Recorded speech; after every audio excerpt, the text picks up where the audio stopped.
I swear to God, if you kill him, I will be upset. Oh, Maddie, please don't. I, I might. Anyways, welcome everyone. Uh, Thank you for joining us for this recording of the Plague Parable, episode 12, the Chariot. And I've been told that the lovely, the one and only Atropine has an incredible and complex intro for this video. So, why don't you get us started, Atropine? Baby, I am going to. Oh my god. Hello, everybody. Welcome to the Plague Parable with all of us and Maddie, the wonderful, sweet, precious little red panda up in the corner. I'm gonna. Moving on to introductions. Hi, I'm Maddie. I'm the Red Panda who puts on these streams and storyteller for the Plague Parable, and I'm joined by some very lovely guests, including but not limited to Manuelo. Hi, everybody. It is I, Brian. I play the cool and sometimes nervous sloth wizard named Manuelo Moses Goyena. And oh boy, he executed somebody last session. Let's go. Then, the Volpine companion, Beatrix. Hello, everyone. I am Atropine Dream, playing Beatrix, our Vulcan rogue sorceress. Very curious to see what's going on here, this little cult thing. Very worried about Gabriel immediately falling for the cult thing.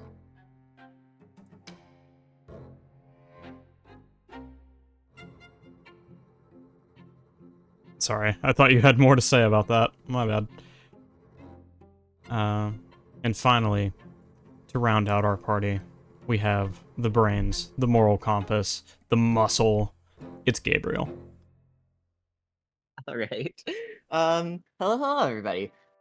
I'm KosmoMitch. When I'm not here, I do stream on Twitch occasionally at KosmoMitch. But while I'm here, I am playing Gabriel, the ferret Maddie is cute from Malar. You motherfucker. Last week, I don't know what you're talking about. Like, like Beatrix said last week, he did kind of stumble into almost getting brainwashed into a cult by a cleric at the Bethel who sort of told him some suspicious things that he is now very concerned that that cleric knew about him. But the cleric's now kind of dead on the ground, so don't know how we're figuring out why he knew those things. He deserved it. You're not wrong. I also feel like we should be clear. He wasn't a cleric. Cleric implies he had any amount of class levels. That was just some dude. Okay, fair enough. That was some dude whose head Manuelo obliterated. He deserved it.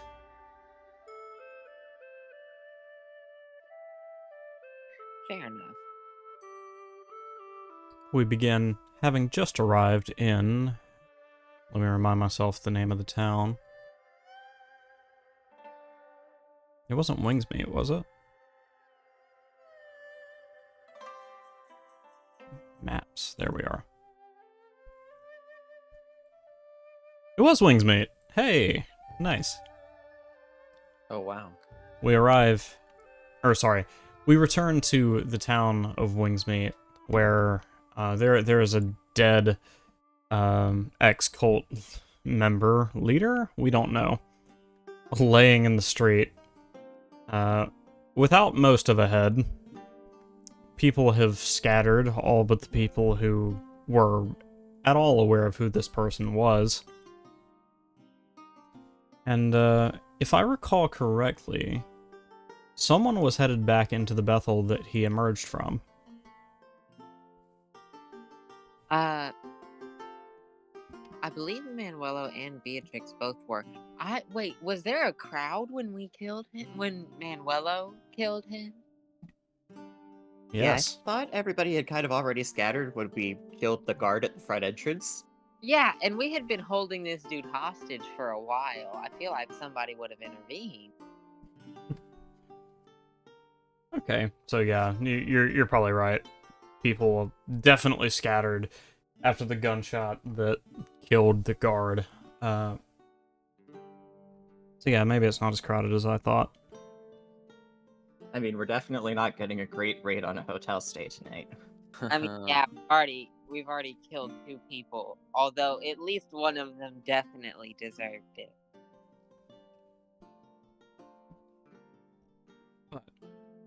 If my memory serves me correctly, someone was heading back into the Bethel. Who was that? That would be Manuelo's heading over there. Beatrix would be tagging along. Does Gabriel want to come with? Gabriel is hanging back shell-shocked for a couple minutes, but like within 5 minutes, he is joining and is going to head over there. All right. Beatrix and Manuelo, you make your way into the mostly empty Bethel.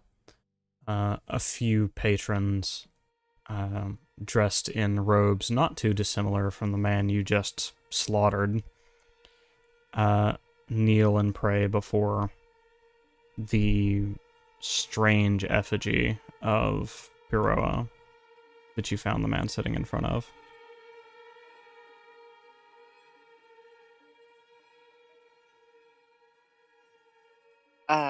You say strange effigy of Piroa. So is it like their little snake thing instead, or is it just like desecrated in some way? While most effigies of Piroa are created with some level of craftsmanship and care, this strange effigy is made up mostly of branches and leaves.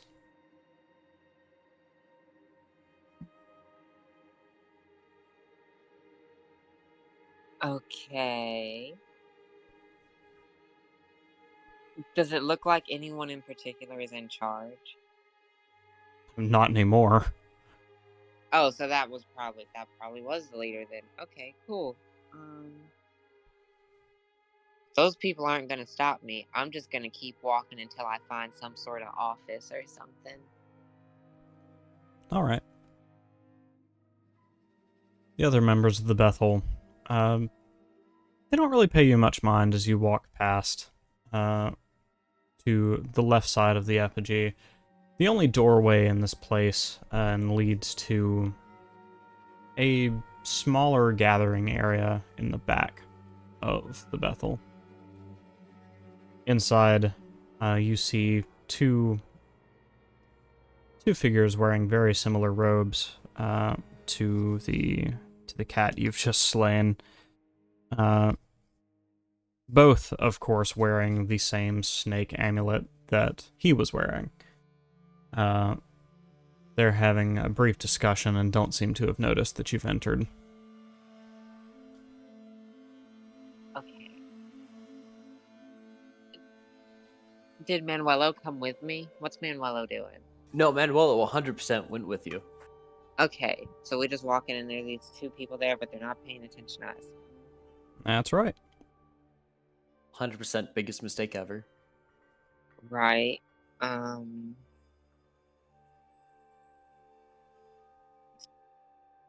Oh, did we just... No, we can't just kill them. We can't just kill them. What do you mean we can't just kill them? We're not gonna walk into a Bethel and start just killing people. We're not... Beatrix has limits, and that is one of them. Even if they are freaky cult members, we can drag them outside of the Bethel and kill them if it's that important. Okay, I'll remember this.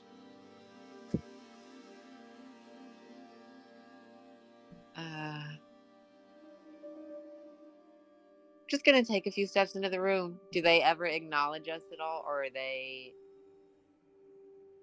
too absorbed in what they're doing? Let's see. I'm gonna roll perception for these boys. Also, I don't need to have this open.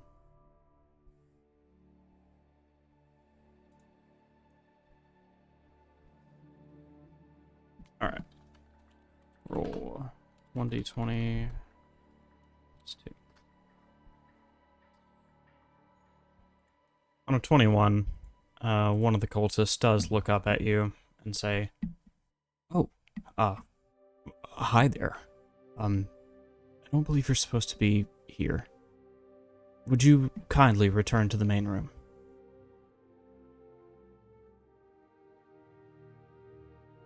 I was just looking for someone to talk to. I noticed how unique your Bethel is.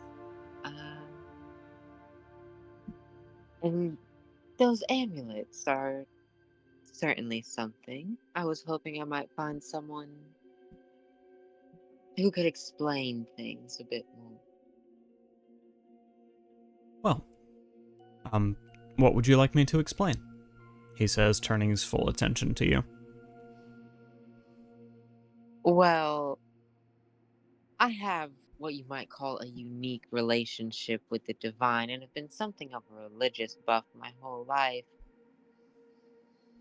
I've never seen anything like what's going on here. Your robes, those amulets, the effigy, it's all very.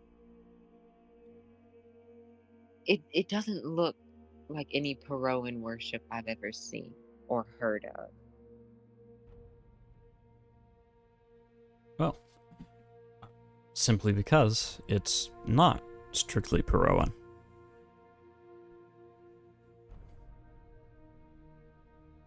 Really? Then what is it?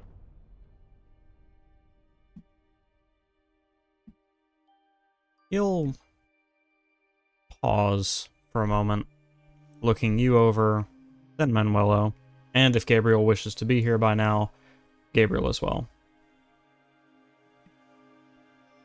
I suppose I was gonna do other things back by the body. Oh, okay. Burn the body. In that case, But probably not yet. I mean, probably not here yet. okay. So, probably not here for this scene yet. Alright.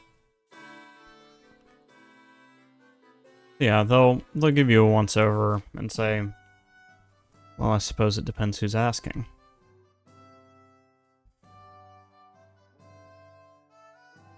Someone who wants to know. Sorry, madam.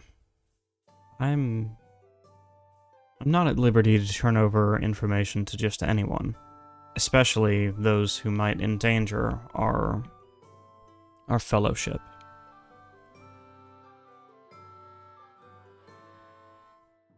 Oh, God. What you mean?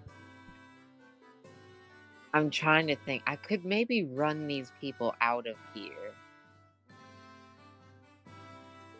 But then we wouldn't really get much well, if we can run them out quick enough, we can just scavenge documents, which might be the way to go so that we avoid having to kill them. Whatever you intend to do, Manuelo's got your back. Okay, hold on. I gotta figure out how I'm gonna do this.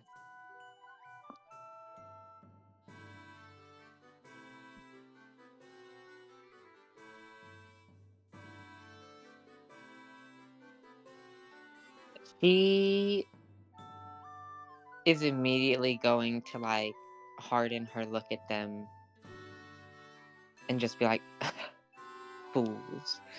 Do you not understand that the purpose here is to teach people, to spread the knowledge of our master?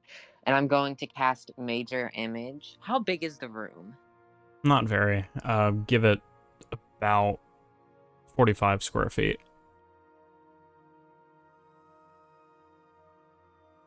Okay. So, I can control a 20-foot cube. So I'm gonna center that on me and have, because Major Image I can do a good bit with, right? You create the image of an object, creature, or some other visible phenomenon that is no larger than a 20-foot cube. The image appears at a spot that you can see within range and lasts for the duration. It seems completely real, including sounds, smells, and temperature appropriate to the thing depicted. You can't create sufficient heat or cold to cause damage, a sound loud enough to deal thunder damage or deafen a creature, or a smell that might sicken a creature. And I can use my action to cause the image to move and alter its appearance so that the movement all looks natural. So I just want to have like a black smoke start pouring out from Beatrix, and then in the smoke I want snakes that look like the ones on the amulets to start appearing and like slithering around as she just takes a few steps towards them, and I want the temperature to start dropping as she approaches. I assume I need to roll intimidation. Please do, but with advantage, because that was a very compelling visual. Fantastic. I don't think I have. Well, I have a +3 for charisma, but yeah, I'm not proficient.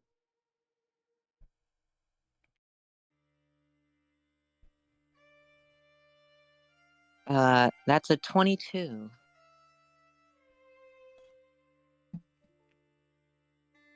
On a 22, the Well Colts, done, big peepee. the Colts underlings are stirred into something of a panic. One of them darts back further into the Bethel, while one shoves past Manuelo to get to the main quarter. Manuel is just gonna be like getting pushed back. He's like, rude.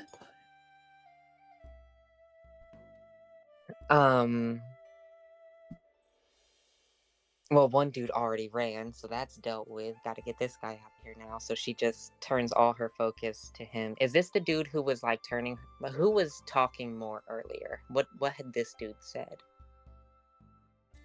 They're both out of this room. Oh, they both ran? Yes. One Oh, okay. one ran deeper into the Bethel, one ran towards the entrance. Okay, so she'll walk back out. She'll look back towards the entrance. Were the people who are praying, have they looked up? Did they run? What's going on? They seem unperturbed by the frightened man emerging from the back room.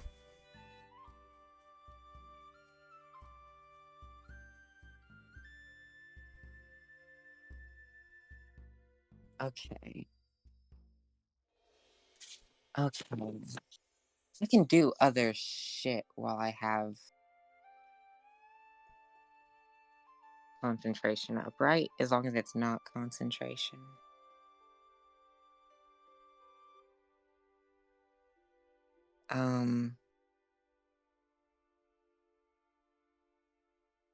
Fuck. I need to figure out how to scare them now. I was hoping they would at least be paying attention.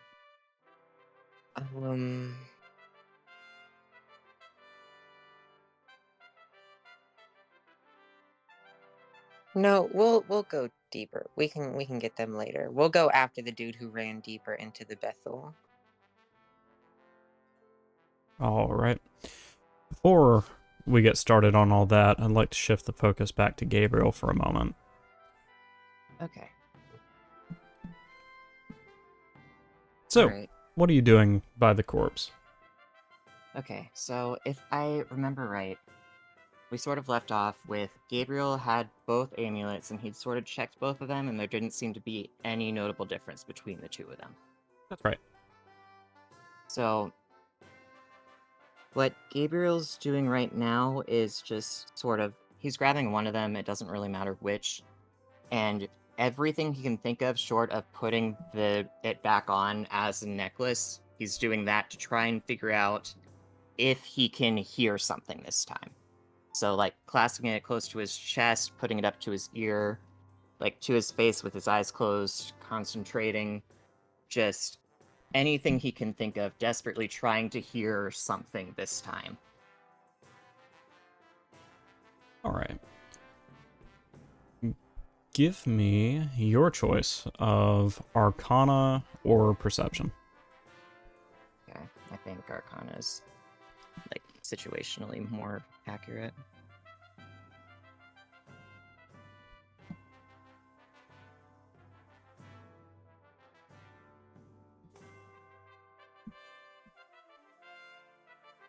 Oh, dirty 20. All right. Darn. On I'm a, expecting this to not work.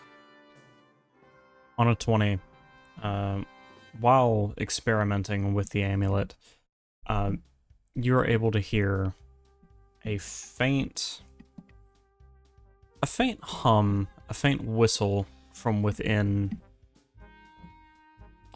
the confines of the blue snake.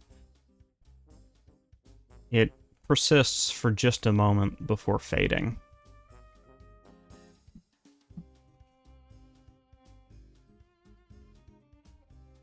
Alright.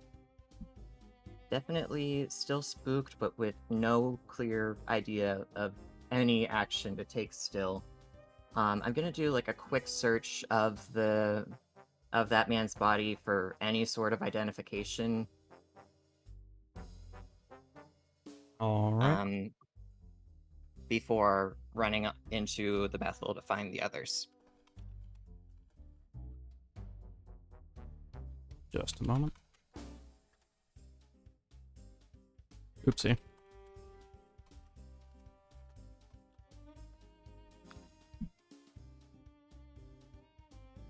All right.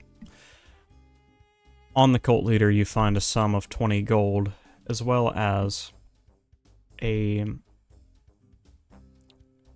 small parchment, very dirty and mostly illegible, but you believe you can make out the words, or you believe you can make out the name Orion, Orion. Okay. Alright, well. With that, I will head into the Bethel, and if I come in time to see the priest running out screaming, I'm gonna go ahead and assume that was my friend's doing and head that way. You know us all too well. Yeah, fair enough. Manuelo didn't do anything this time. And there Gabriel would find Beatrix and Manuelo preparing to head deeper into the Bethel. Is there, like, anything of note in this actual room? In this room, there are a few tables, leftover plates of food, and some banners, all depicting either the twisted form of Peroa meshed with the visage of these snakes that appear on the amulets, or merely the snake itself, depicted as a towering, colossal figure slithering between mountains of Alamance. Are there any, like, writings, like parables?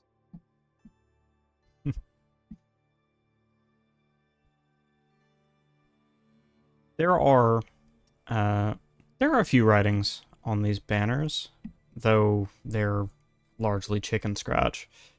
Would you like to roll investigation to see what they say? Sure.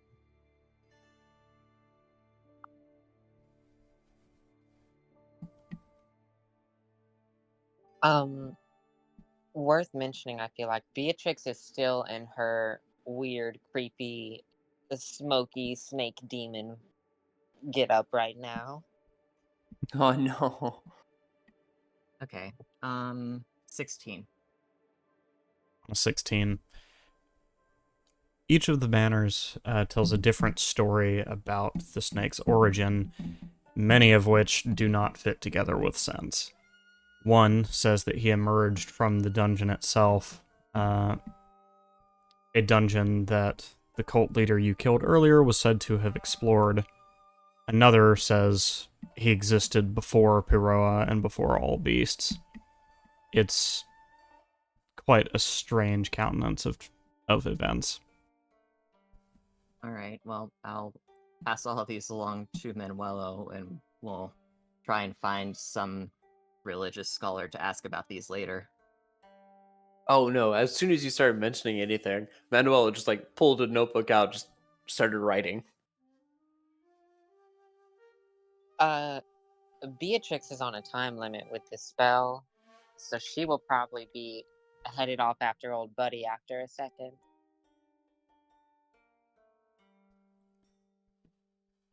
Okay. Yeah, I guess I'm fine with following.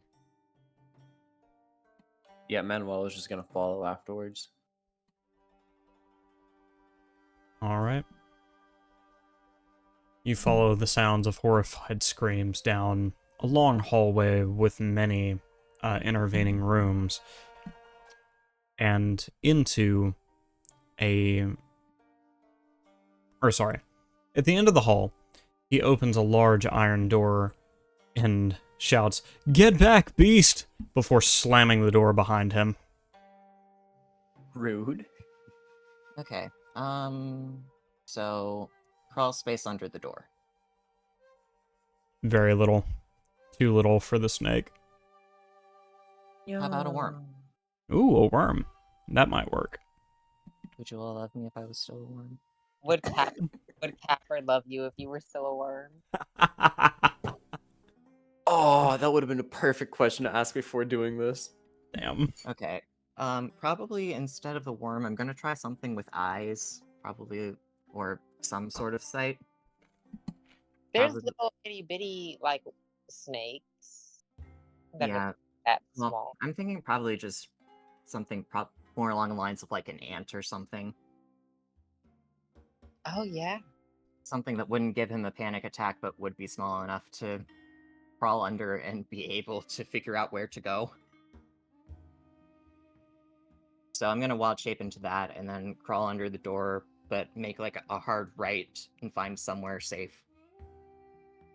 Alright. You enter the room where a terrified man stands facing the door. Just behind him is a large oaken desk, behind which sits a... How do I describe this? A rat man with monotone fur, who looks more than a little perplexed at the sudden intrusion.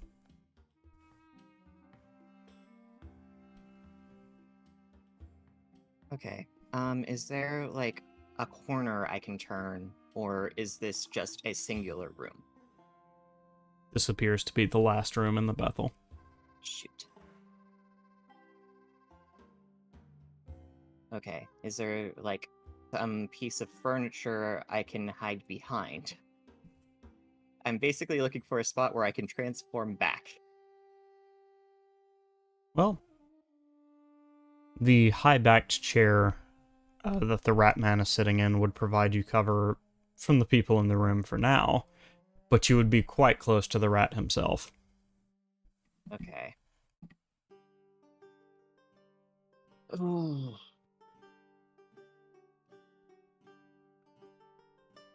Alright. So, if I do that, then I'm definitely just going to give them a panic attack again. So, I think maybe we just head back out and try a different approach.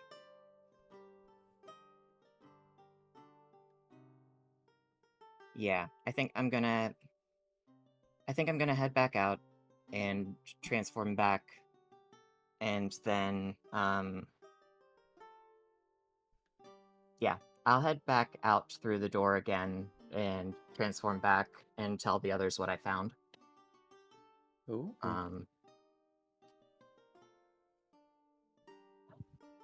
Okay. Okay.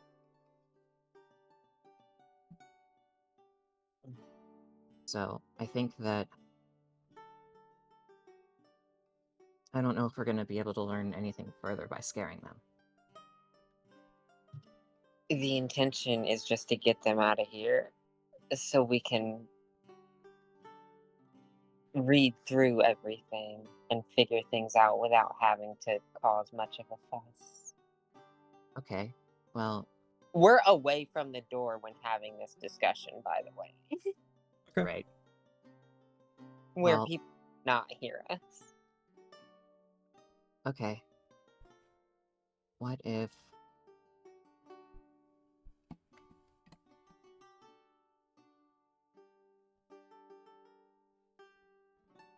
What's the Well, plan? yeah, there's 2 of them inside there. How big is the room? Much smaller than the one you were just in. It's So for a sense of scale, it's about the size that the professor's office was. would everything be like within 20 feet of the door? Yes. Okay.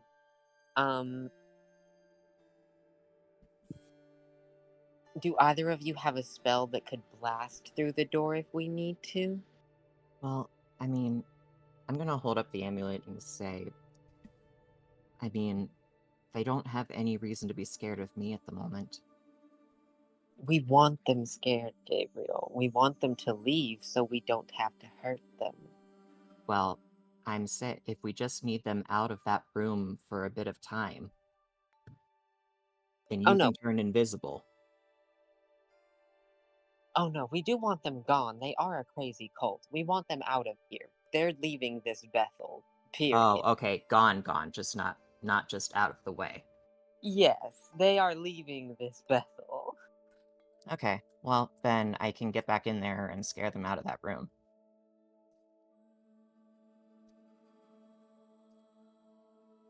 Fair enough. Yeah, and as we walk back down the hallway towards the door, she's going to center like a hissing sound on the door so that the folks inside would be able to hear it as she calls out and says, "Come out, coward. Face your punishment." Oh, okay. Well, while she's doing that, I am gonna turn into an ant and crawl under the door again.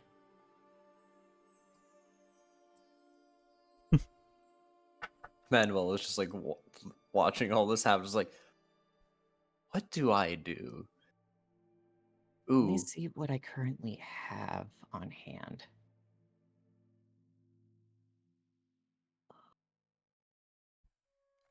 Man, I don't have offense stuff. Okay. Alright, yeah, so when I crawl back under, what do I see? When you crawl back under, the man who ran into this room to escape Beatrix is now cowering behind the chair of the rat, who himself is looking pretty nonplussed, leaning up against one of his own arms, staring at the door.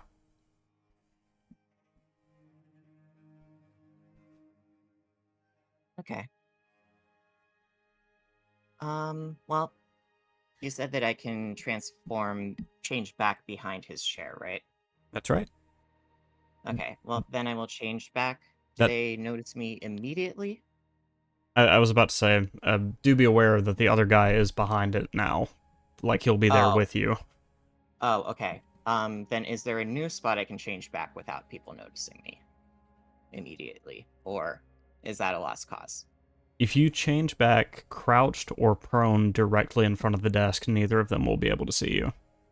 Okay. I guess I will do that. Well, okay, so one guy seems on borderline zoned out, and the other is cowering at this point, right? That's right. I mean, honestly, just like off to the left a little bit, maybe. All right.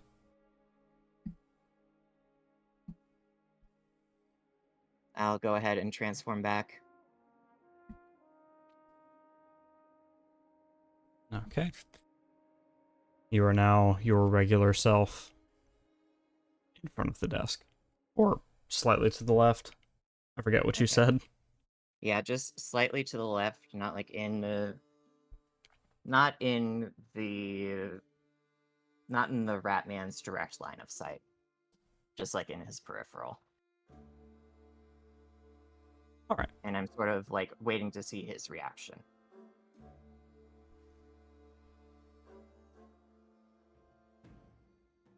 The Ratman moves only his eyes to look at Gabriel and says, "Are you the cause of this intrusion?"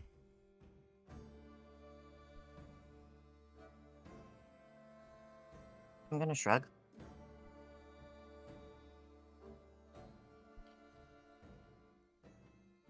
Well, I suppose this is the kind of thing I can't just wave my hand until it goes away. Fine. He'll raise a hand, which glows a deep purple for just a moment, as a mage hand apparates on the desk, moves towards the door, and opens it. Now we found the dude in charge.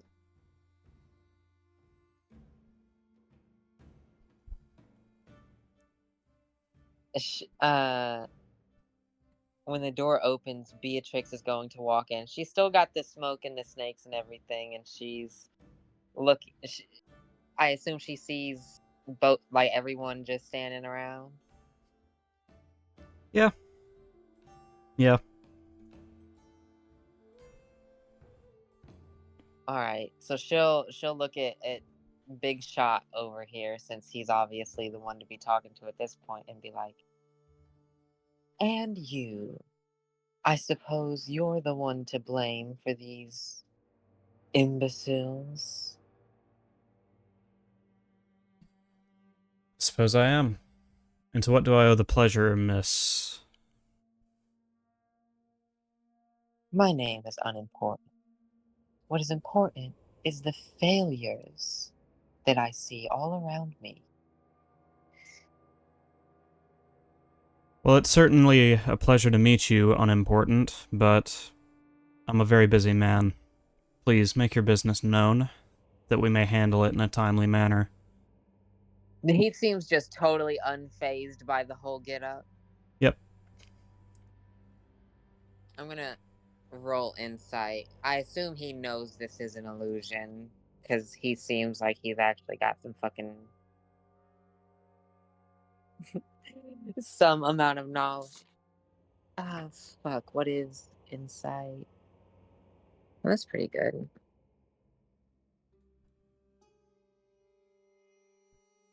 14. Either he is aware that it is merely an illusion, or he's not, but doesn't care. Okay.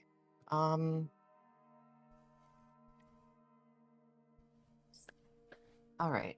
So I wanna try using Fey Presence. What's that do? It's a Warlock feature. I can paste it into Tabletop GC. Okay. He just needs to make a wisdom save. Otherwise, he's charmed by me until quote-unquote the end of my next turn, whatever that is outside of combat. So wisdom save. Let me check the stat block. Ouch. Let me check this. Let me check the stat block. I forgot what the DC was, but he rolled a 14. It's 14. Damn. Is he aware that you just tried to charm him? Wait. It doesn't really say. Hold on. I can fuck that for him. I can bend luck. Can't I? Fuck. Okay, well, yeah, it's him making a saving throw, so it's another creature making a saving throw. Yeah, and I have sorcery points, so I'm gonna roll a d4 and take that away from him.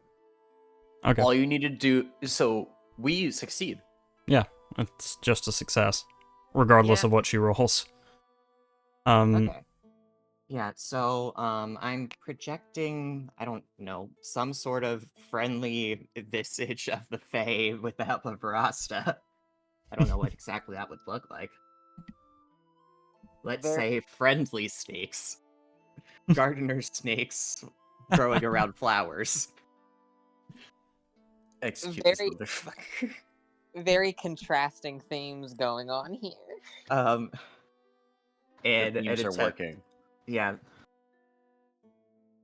Sir, please. I just need to figure out what in the world is going on here. One of your faithful was reached out to me, and I'm gonna hold up the amulet, and said that someone was supposed to be able to talk to me, but I couldn't hear anything from them. Who was supposed to be able to talk to me? well, our god Orion, of course. The snake depicted on your amulet there. Orion? Yes.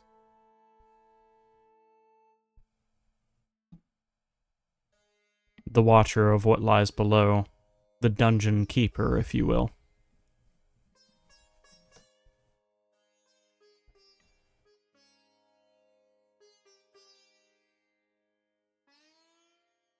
Okay, I'm gonna look back at the others, because this name does not ring a bell to me at all. Uh, religion roll? Question mark. Roll it. I'm actually gonna join on this one. No bonuses.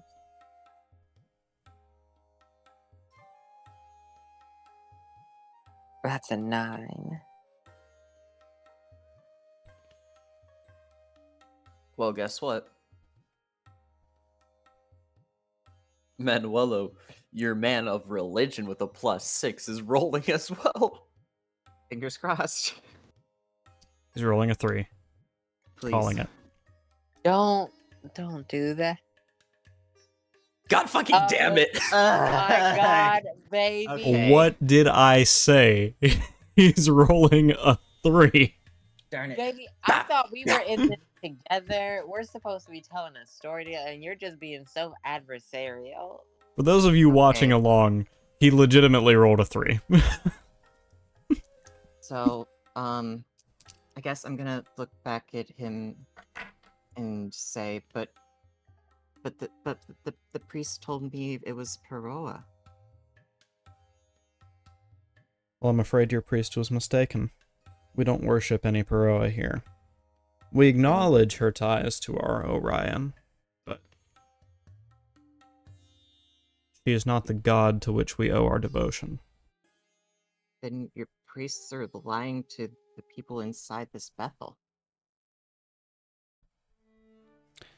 You have my I'm gonna since. say, Oh, looking sorry, go back ahead. over at the cowering man behind the chair.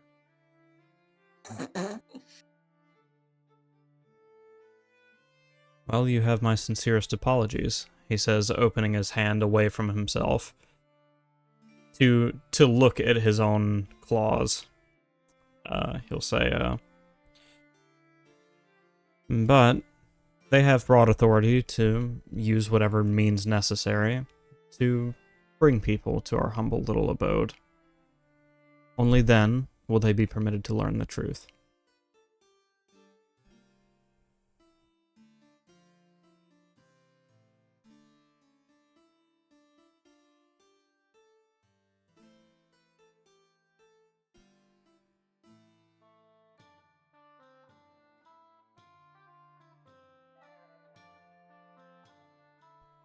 Good long pause.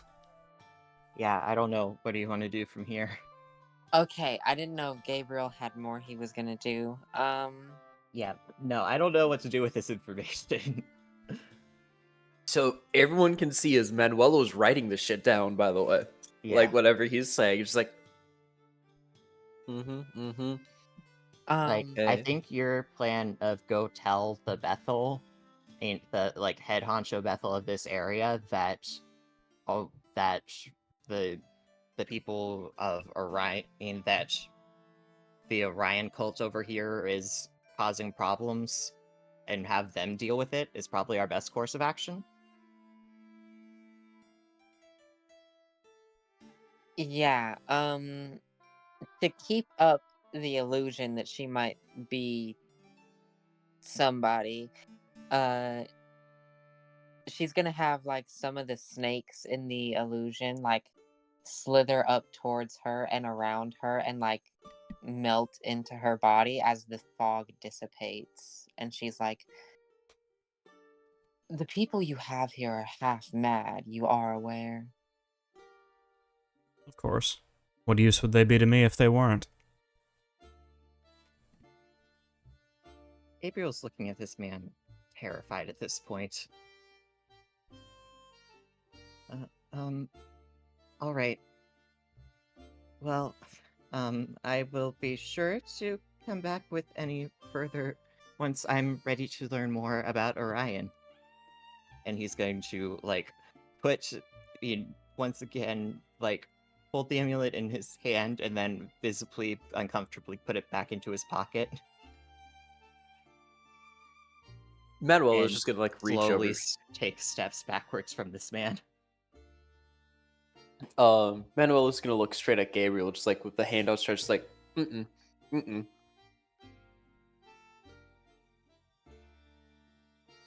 I'm like whispering over to him. Until we get away from him, at least.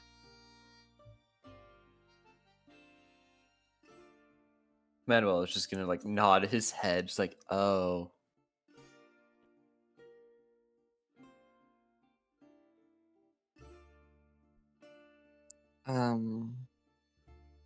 Beatrix is gonna look at old buddy boy and just be like, what use is it being surrounded by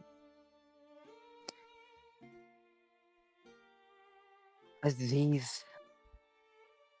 I mean, zealots are one thing, but the folks you have here, I don't see how they could be useful to you.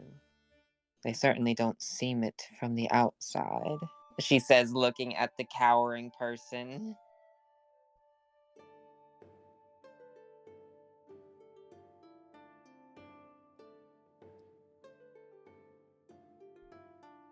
The clinically mad are often feeble-minded, easy to command, and even easier to convince that they are willing to die for any cause. Surely you understand that. Okay, well that made Gabriel even more visibly uncomfortable.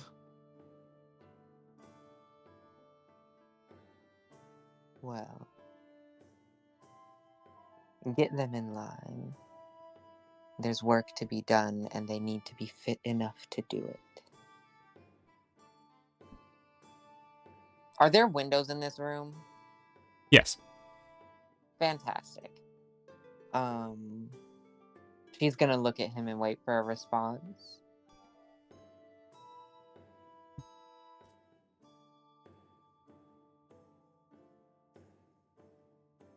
Forgive me, unimportant. I fail to see why... Sorry, let me start again. Forgive me, unimportant. I fail to see why you think you have the authority to tell me what to do with my men. She's just gonna grin at him and say, like I said, fools everywhere, as she turns and walks out of the room. Manuel is just gonna watch, is like, wait for me. Dragging Gabriel along. Yeah, no, he's been rendered speechless at this point. So he'll just follow. Manuelo... Actually, Gabriel, you're the last one out of the room, right? Yeah. Roll perception as you leave. Okay. 11. From behind you, you'll hear such a curious interruption. Maxwell, would you get back out there and make sure the Bethel is clean? Yes, sir. Yes, sir, he says, walking out of the room behind you. Question. Go for it. Is there magic dampening in any section of this Bethel? No. Perfect. While we're walking out, before they close the door, I think it's a little time for a spy to reappear. Can we get him like a little black jumpsuit?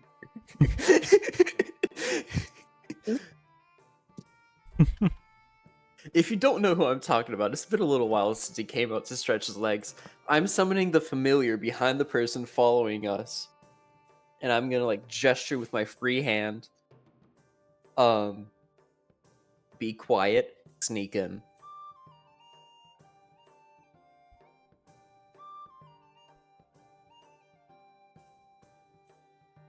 Stay hidden.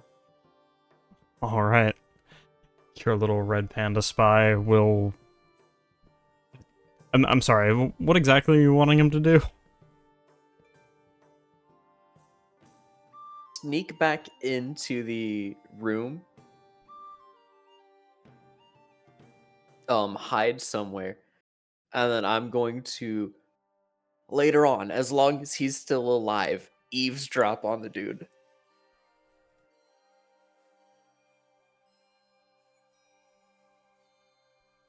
All right.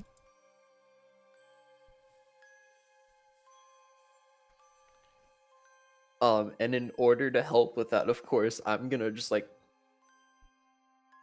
let go of Gabriel, stumble to my left to try to get the get the guy's attention who's following us. Or where was he like full on following us, or just like have we like long left by the time he started walking? Say again? So has he like is this person like actively following us, or is he just like started walking by the time we're like a good distance gone? Oh yeah, by the time you're back in the main room, he will have left the office. Yeah, so I don't think he's like like he can see us or anything. Aw, damn. Yeah.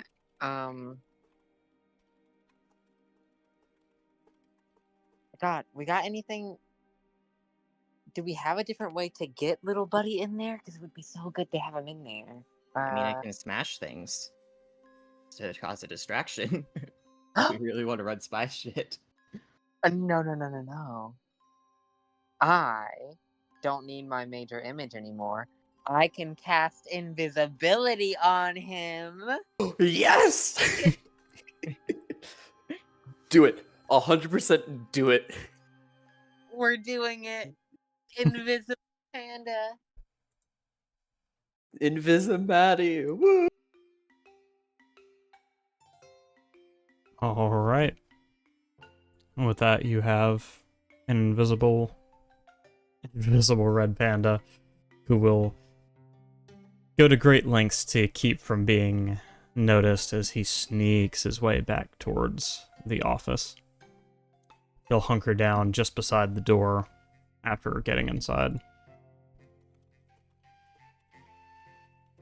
I probably should have told him, like, hide behind some boxes. Oh no.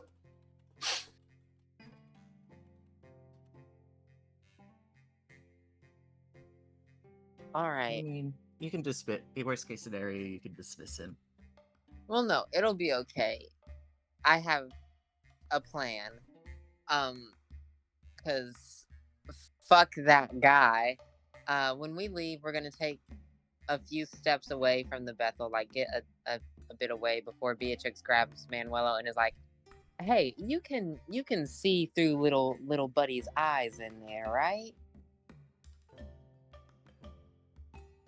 Why? No, Because- yes, I can. Okay, good. I need your help. And she's gonna start walking as she takes out the rifle and is going to take like a nice broad path around. Oh, okay, we're doing this. So as not to be too obvious, and she's gonna line herself up with the window that was in that room, and have Willow come with her, and use little baby Maddie as a spotter to line up her shot. Jesus Christ. We're executing this dude. Jesus Christ. Yep. We're holding nothing back with them. Look, we're not killing all of them. We're killing him. Do you after hearing anything he had to say, do you disagree with what I'm about to do? Surprised that we're executing this dude. I mean, go for it. I'm curious to see how this goes. Yeah, no, I'm 100% down to help and everything. I didn't think we were just fucking executing him straight away. I thought we were gonna be like, oh, figure out what this secret, blah blah blah blah blah, all this stuff is, then execute him. I mean, I think we got the thing we need. Oh, never mind. There's Maddie. Sorry about that. And fighting in the Bethel could, 1, damage the Bethel, 2, get the other like random people who, yes, they are cult members, but they are also, he literally just admitted that most of the people he has underneath him have some sort of actual issue. So like, he's a piece of shit. He needs to die, but we don't need to put anyone else at risk to kill him. So we're just gonna pop him like this. Gotcha.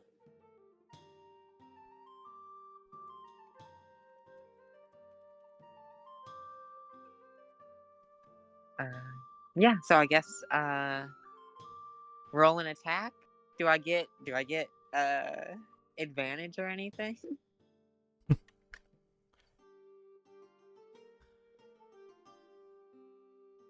Okay.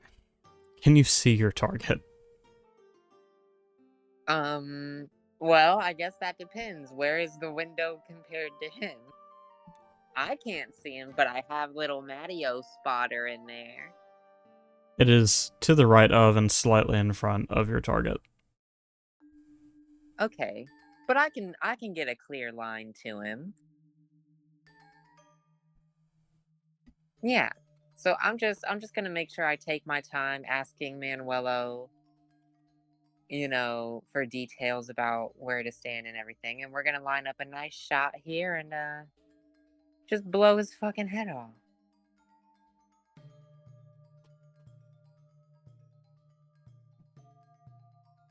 All right.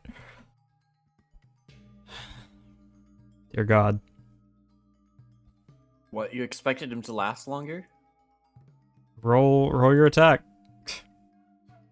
Any advantage here? No, God not damn at all. it. Okay, what's my plus? Oh, real quick before this goes off. Knowing that this is the plan, can I be like inside the Bethel in case this goes wrong and he tries to make a break for it? Sure, if you want to. Yeah.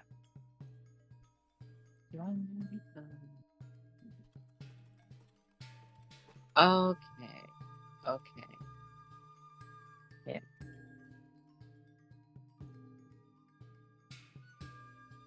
That's an 11.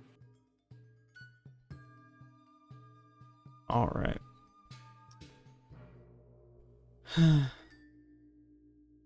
And on an 11, you do send a bullet through the window.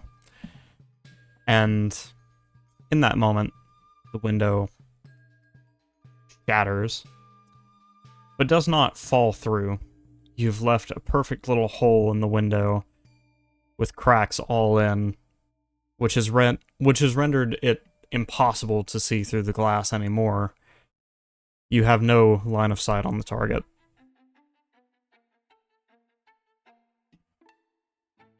So Alright. I can't take another shot? Roll Fuck. damage, also. Oh, okay. Wait, oh no. Why am I rolling damage? No. No. Sneak attack damage, right?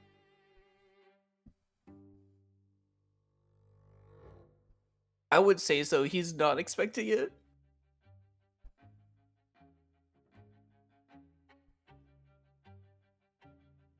That's 19 damage. All right. 19 damage is dealt to something. Oh, we don't even know what hit. Thank God. She's just gonna be like, fuck.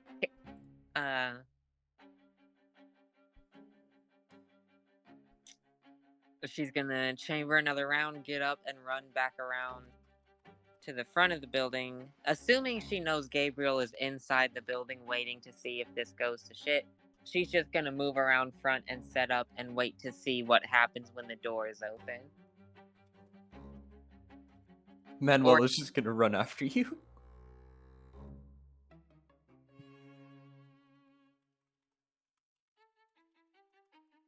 Jesus Christ. The mess of confusion going on in the Bethel now is, wild. People are now panicking a little bit, getting up, moving towards the exit, as your plan goes into motion. Manuelo, where are you exactly? Currently following her. Beatrix. Yeah, I was next to Beatrix. Oh. Yeah, I needed Manuelo to serve as my spotter. Oh no. Oh no. I see why you're bringing this up. So Beatrix. So I hear the gunshot and I'm still using the buddy to listen in, so I don't know what you're doing. So I'm still up there. Well, can't you just, like, take an action and swap back out? Oh Well- yeah, wait, if you were still looking, what the fuck, you can tell me what happened in there. What the fuck happened in there before I go running off anywhere else? Yeah. What happens?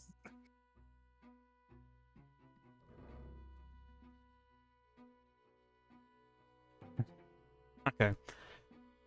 Sorry, I'm having a really hard time following the action here. So What is the scenario with you guys right now? Okay, so just shot at the dude, rolled the damage and everything. Before anything else happens, apparently, we're gonna figure out what Manuelo knows because he's still looking through little Maddie's eyes. So what does he see and relay to us is the next step before we do anything else. I didn't realize that he was still watching and could still see. The instant that the bullet travels through this window, the instant the bullet travels through the window, the Rat Man disappears in a puff of purple smoke. And the smoke becomes a fine powder laying in the chair.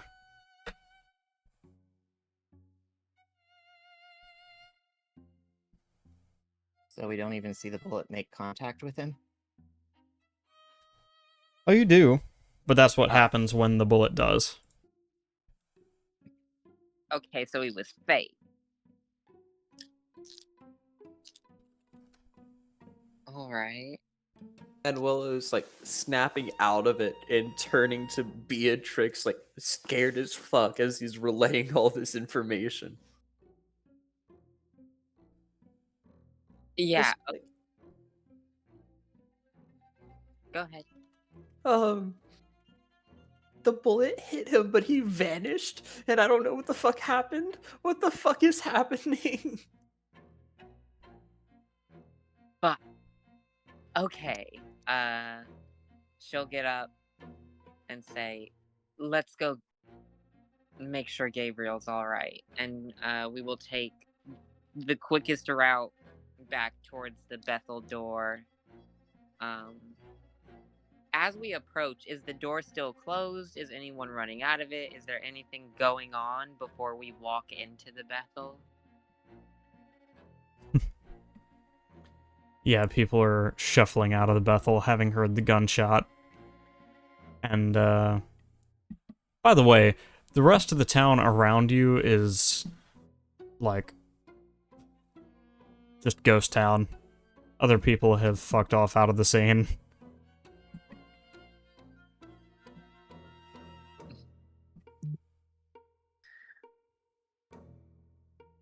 And Okay. Lello's fucking terrified.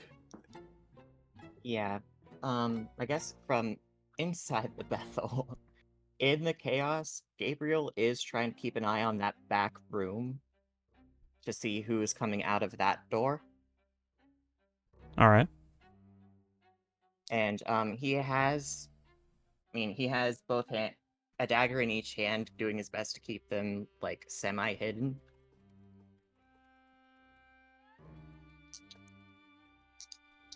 Alright. So you're at the farthest back door.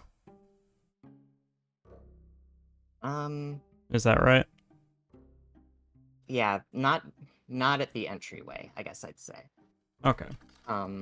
Probably just like along one of the sides, looking at the door to that hallway towards the office.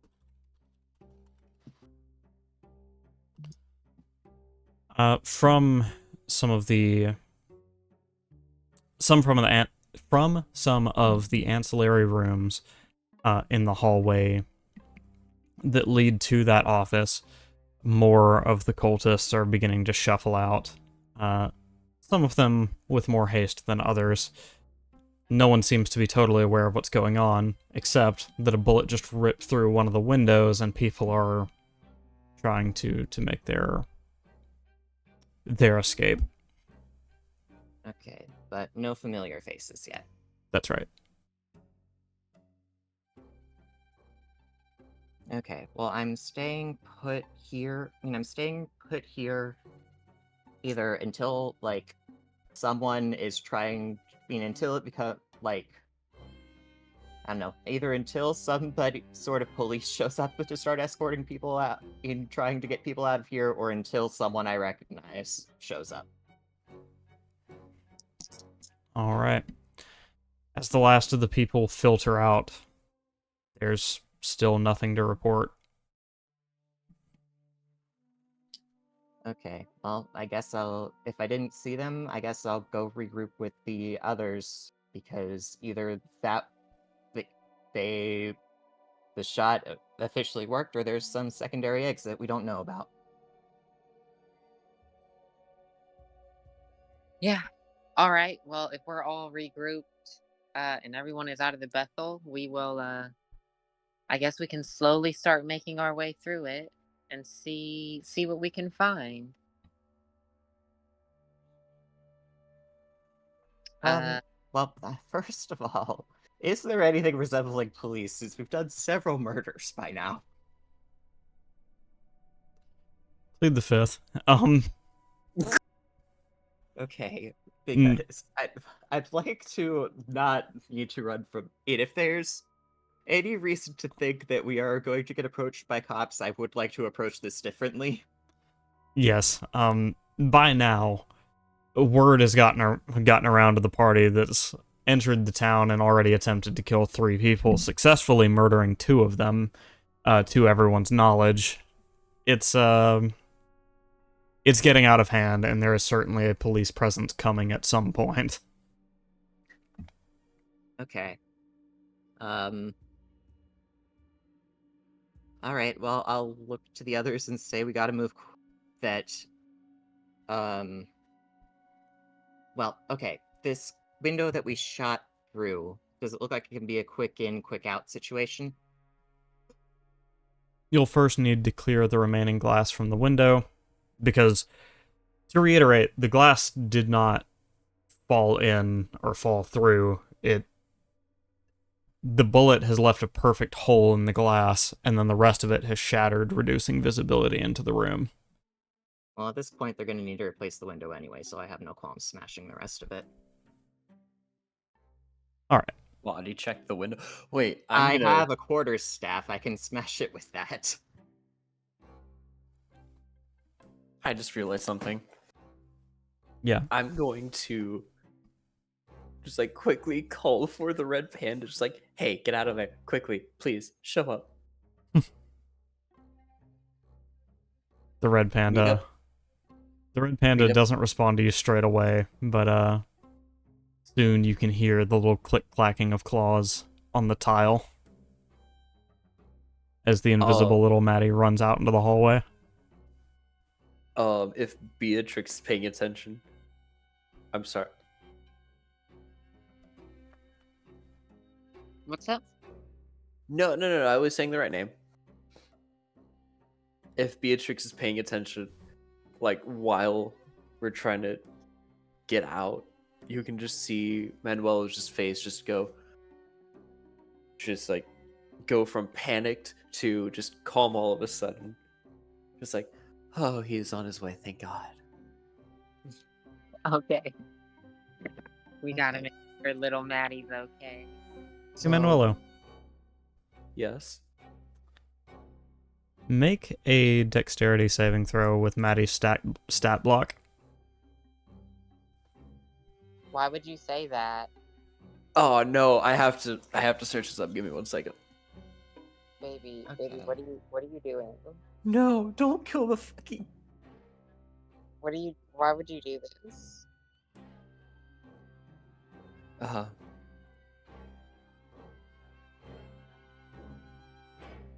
We're going with cash means.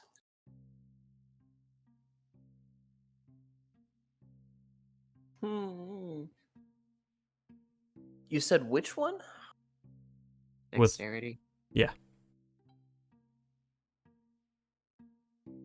I believe in the baby. I believe in the baby. Got this, little Maddie.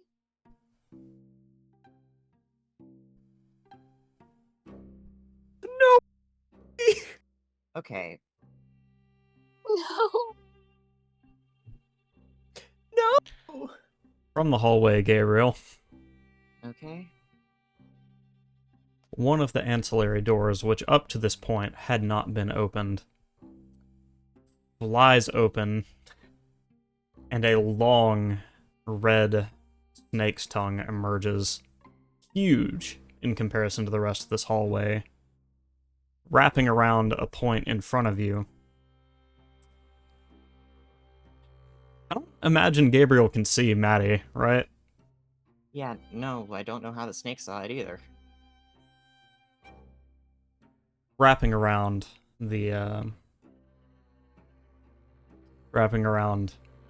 form where Maddie is, of course, Gabriel, you're unaware of this, and then pulling it into the room. Manuelo, looking through the eyes of Maddie, you see the rat standing, his hands behind his back, smirking at your familiar. Oh, you really shouldn't have done that, mate. Before he rears back, and in one punch, Maddie dissipates.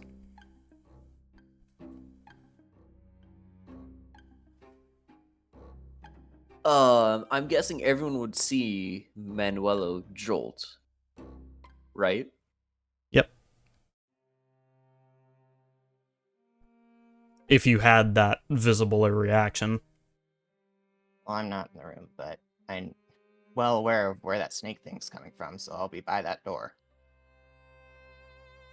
So, funny enough, was this a route that they've taken already? Nope.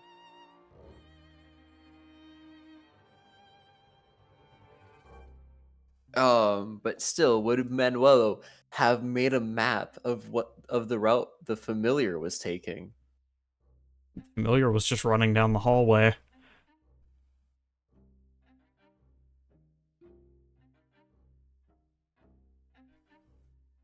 Would Manuelo still have made the map? That's the true question. Do you need a map? We were here 3 minutes ago. So, is the rat in sight anyway? Of the party or no? What? Is the rat inside of the party? Is the rat in sight? Oh, in sight of the party. No. Gabriel is the closest to him outside of the door that the snake's tongue emerged from. Y'all understand now why I'm asking about, did Manuelo make a map? No, No. because I know exactly where he is. Yeah. We already know where he's at. Okay. Manuel is just going to pick up Beatrix's barrel and just aim it directly where the rat was.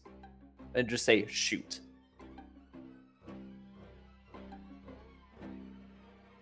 I mean, shit, I got plenty of bullets. I'll take a shot. Beatrix, Manuelo, Execute the motherfucker. I want you guys to think for a moment. There is a third member of your party who is inside this building and is posted up outside of the door Oh, to fuck. where the rat man was. Also, Oh, no. guys, there's like stone walls. Several. Oh no, we're about to execute. So if it does travel through the wall, it's almost certainly going to hit Gabriel. Oh Yeah. no. Can I actually do the thing I was gonna do before they attempt this? Sure, Yeah, go ahead. Go ahead. Go ahead, Gabriel. Yeah. Sorry. Okay, so yeah, upon seeing this, I'm gonna cast Mirror Image and swap to my scimitar and club. Shillelagh my club and then approach this person. All right.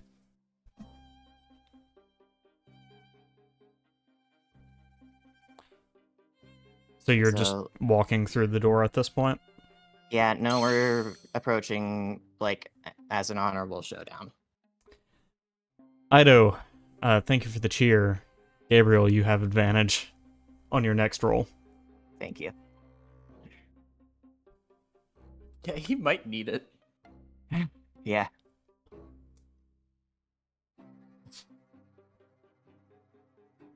The rat man stands there looking you over. You again.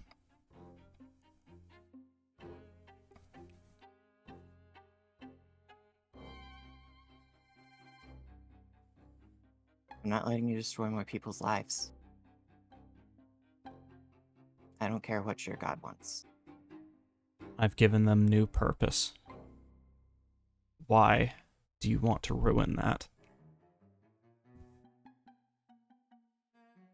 I've seen what their new purpose would do to them. Well, I guess heard is more accurate to how Gabriel's interaction would be. So, You're playing a game that's much bigger than you, little ferret. I'm gonna give you one chance to walk away. What comes next is not my fault. understood. Then I'm sorry. But you're going to die here. He says, extending his arms outward, inviting you to take the first swing. Don't bother rolling initiative because you're going first. Okay. Alright. So, in that case, I will take a swing with the scimitar. So I guess. And then.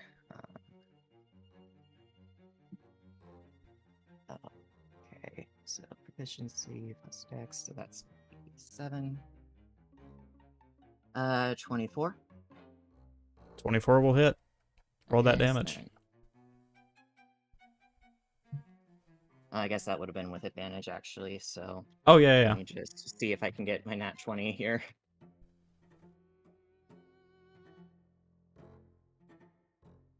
Identical. Okay, whatever. AI was really cool. You know what, Ido? We appreciate you anyways. Okay, so that will be 5 slashing, and then in my other hand I have a shillelagh club, so I'm going to swing with that too. All right.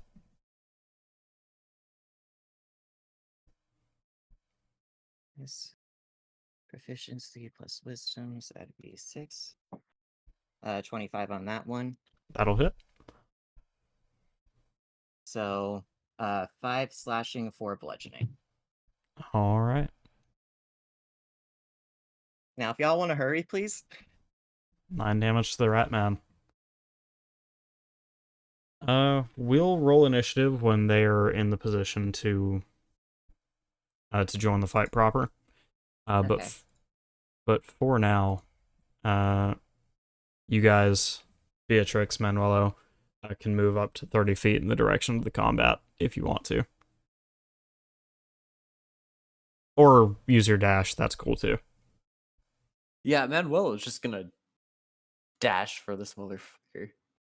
Yeah, running after him at this point. Alright. From there, you're able to get most of the way to the entrance, unless you want to use a different route to get inside.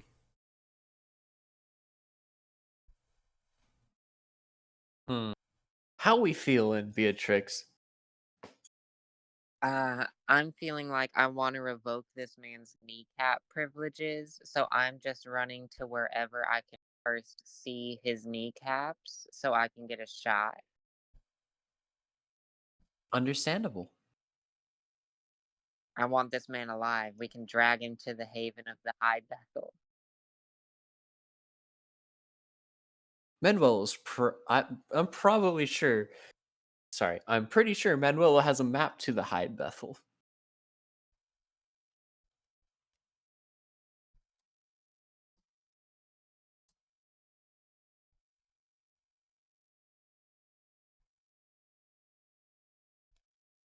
So, I'm going to, why is this not going? Excuse me. Sorry. I'm gonna go ahead and show you guys the card I'm working with here. Not revealing the name just yet, because you guys don't know it yet. But, we have... Ah, dear. The white balance is all off, but that's what you're looking at right now. Oh, fuck. Oh, fuck, he's hot. Just please don't tell me he has true sight. I'm realizing now that he might have, if he got Panda, it might have been through true sight.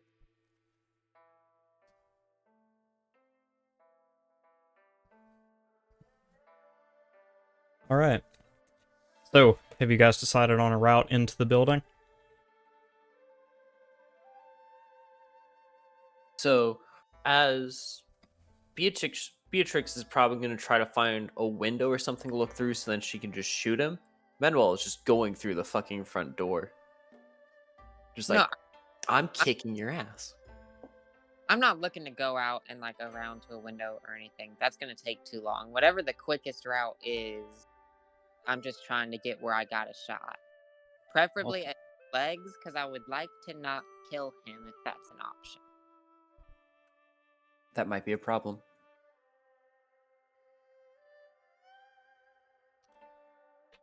Can I see Gabriel's character sheet again? Oh, no. I sent it to you a couple weeks ago. Okay. I just love the fact you haven't asked for anyone else's. Yeah, Well, because I have 52 Gabriel... health, 15 AC, if those are the important stats. Okay. Because it occurs to me that you guys have not run up on the wrong one in this campaign yet, but you guys just did, so... So now... I've got to make strategic choices to not kill Gabriel in this moment. Whoopsies. Whoopsie daisy. No Mimic, no character death this time, because they were not so brazen as what you did. Or at least, I'm going to avoid character death. I want to give them a chance to survive. I did, like, honorably duel him. And not, like, sheep shot him. So, I'd like to think he'd show me, he'd, like, give me mercy. Don't you dare blame me, Mimic. But okay, here goes nothing. All right. So, his outwardly extended arms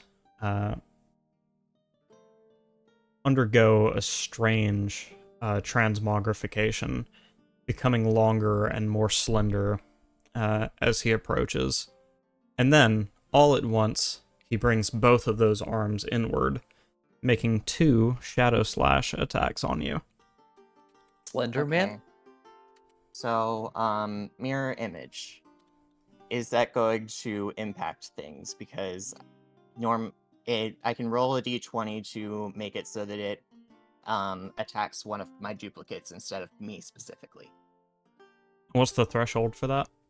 I get to roll a d20, and if I roll high enough, it attacks a duplicate instead. What's high enough in this case? Higher than a 6, because I have 3 duplicates left, but if it has True Sight, then this trick doesn't work. Oh shit. Well, sorry, Gabriel. Son Okay, of a bitch. understood. Well, that's not great. Yep. Well, let me go back to my list here and think of a plan B. Get ready for the TP. Proceed. Don't worry, there'll be some mercy. Because you guys haven't run into a character like this yet. And I haven't established consequences for doing so. Alright. Does a 26 and a 23 hit? Absolutely. Alright. So for each of these...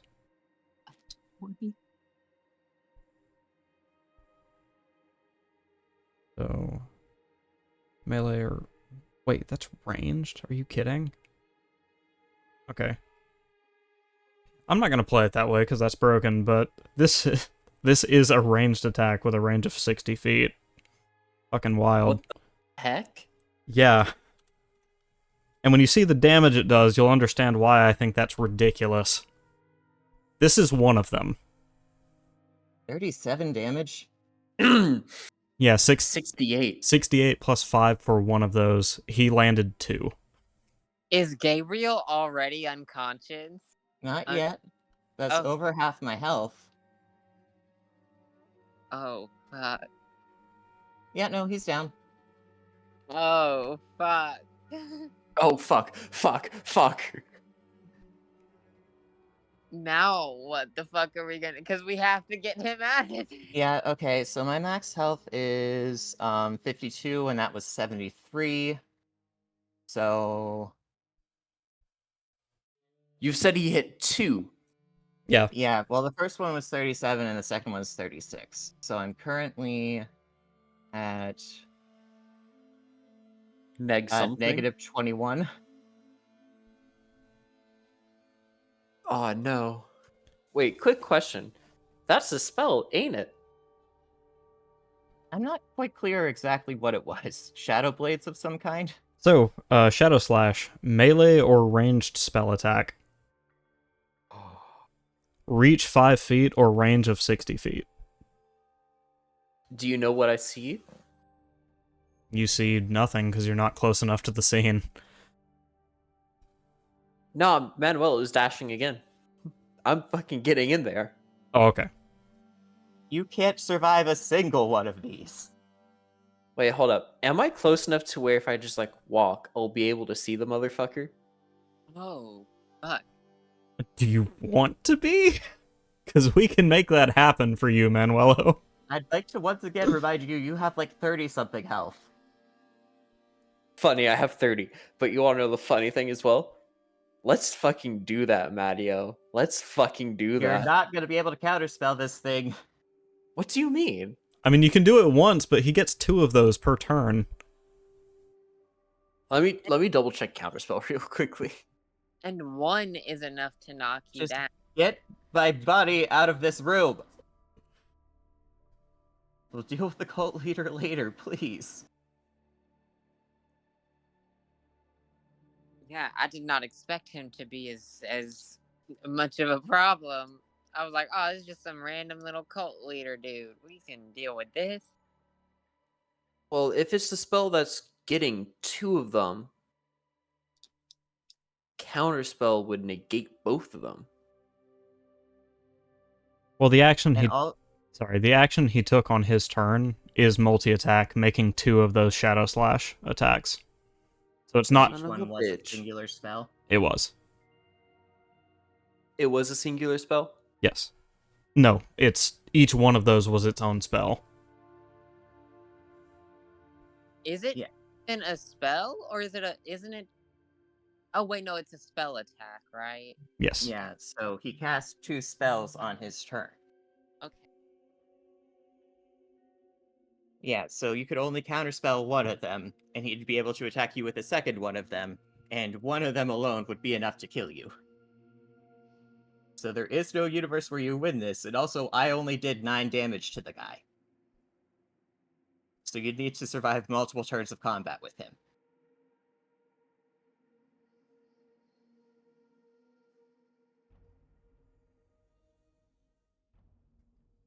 Just get me out of here before he does much more harm than just cursing me to carry Orion or whatever. I assume that's what's gonna happen or something.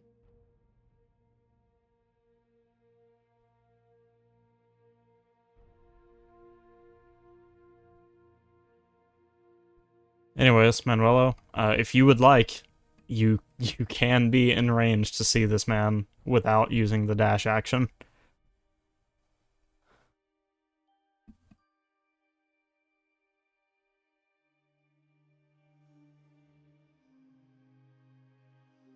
And just moving my feet, my speed is not an action itself, right? That's right.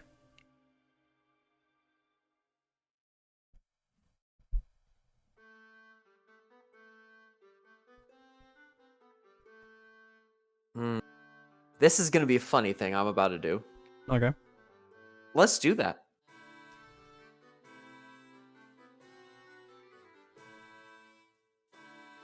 Yeah, let's do that. Oh, God.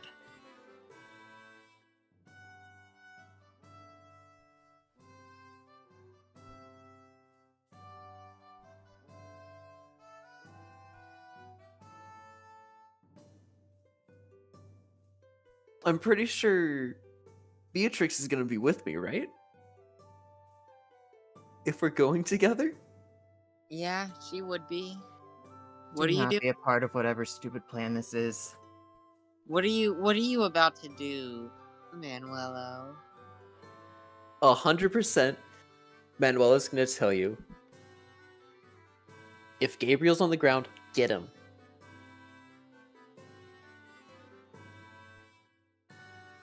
Because this is about to suck.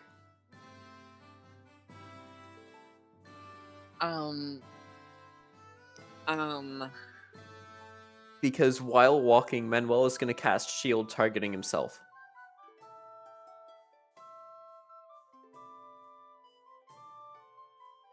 Hold on, I need to check something. How far away is Gabriel's body from us? From you guys, and by virtue from the door, he's less than 10 feet. Okay. But within melee of old buddy boy. Yes. Okay. Okay. But I still have action, bonus action, all that. I've got a full turn. Question mark? Yeah. Okay. Yeah, so I'm 100% casting shield targeting himself as his action, other than walking in. Okay. Okay, so what I'm gonna do, right, is I'm going to tell Manuelo to run. I'm going to rush forward, grab Gabriel, quicken spell invisibility so that I can cast it I'm gonna quicken spell and cast it at 3rd level so I can make both myself and Gabriel invisible. I'm gonna pick his ass up, and then I'm gonna use the rest of my movement and a dash action to get the fuck out of there. Okay. Unless it's an action to pick Gabriel up, in which case I'll just use the rest of my movement to move back again. Oh wait, no, fuck, he has true sight, doesn't he? I was Never mind. wondering if anyone was gonna Yeah. tell you that. I know. I'm 100% thinking real quickly. I'm like, wait, he has true sight. She probably has a plan though, because I've casted shield using my action. No, God. Can one of you please, first of all, Manuela, can you please explain to me what your plan is here? Because I'd really appreciate it if we didn't end up with 2 people knocked out by this thing. Yeah, that's why I'm trying to figure out what to do, because I was like, okay, I can get in, grab Gabriel, and get out really quick, and then we can just run. But no, the motherfucker has... Like, if it's just I face one particularly bad consequence and you 2 go consequence-free, I'd rather we just do that. Well, so the reason why I'm casting shield is to raise my AC. The plan is that if I'm able to take him off in order to target Manuelo, counterspell one of the attacks coming at him, but if it's split up between both him and Beatrix, Manuelo's gonna rather counter the one targeting Beatrix. His attack bonus is a +9. I know what he has to roll in order to hit me, and I'm terrified because the dice This gods is aren't not nice. going to work. Just back off. Oh my God, I don't want to leave Gabriel. Just stand back and let's figure out what he's going to do first, please. Hey, hold up. Are we 100% wanting to kill this dude? We aren't going to succeed. Yeah, like, want has nothing to do with it at this point. We are not going to. Like, to put it into perspective, if Beatrix had been in that room, she would literally be dead right now. My max health is 35. Those 2 attacks would have straight up killed her. Do we want this dude dead if we have the chance? Yes, someday we will want to rip his throat out. But today cannot be that day. I have to check the range real quickly. Oh my god. No! Today is the day we save Gabriel and get the fuck out alive. Is he within range of 60 feet? Yes.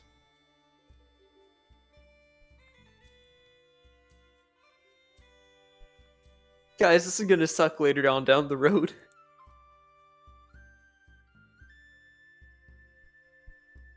What are you doing, Manuelo? Oh, fuck, I used my action. Never mind. Oh yeah, you cast shield. Yeah. I thought shield was a reaction. I'm using it as my action, so then I can, if need be, use counterspell. Oh, okay. But my original plan, guys, was something kind of funny. Well, I appreciate that, but it's been your turn for 15 minutes. We need to take an action soon. Yeah, Manuel is let just me gonna know during flip the off the break. fucking rat. What are you doing? It's like, Manuel is gonna flip off the rat both times after casting shields, like, fuck you, motherfucker. Fuck you, fuck your cult, fuck everything, and fuck your religious head. Fuck you, and fuck whoever you worship. They can suck. Yes, I'm just rambling to insult this motherfucker. Okay. Roll charisma. Oh, fuck. What part of we need him to decide to leave the rest of you alone? Don't you understand? Oh, fuck, it's a -2. Oh, fuck. My guy. My guy. What? Oh no. Brian, why? I got a 10. Brian. At least it wasn't a massive failure. Just kind of a regular failure. Beatrix, your turn.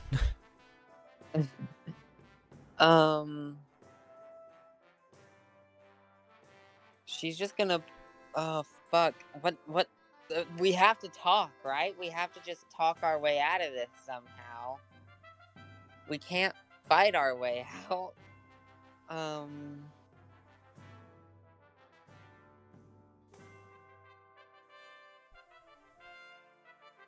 She's just gonna point the gun at him and say,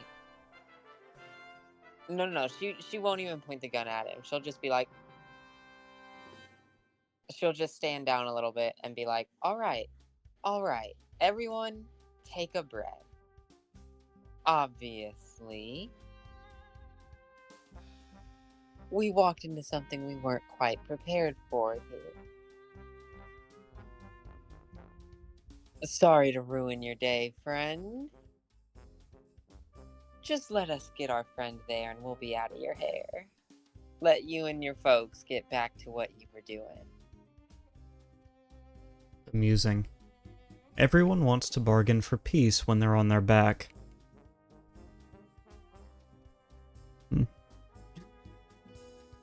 Sorry, but you won't be merely collecting your friend and leaving this place alive. Now, you're going to have to make a deal.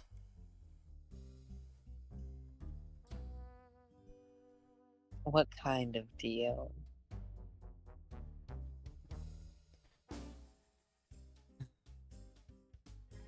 Given a moment to think, I've come to the understanding that it would be a waste to merely kill your friend here.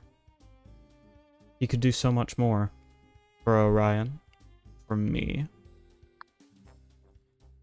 And it's a burden I'm willing to saddle him with. For being so foolish as to challenge me, and not taking his way out. But if one of you would rather take his place, I have no qualms with this.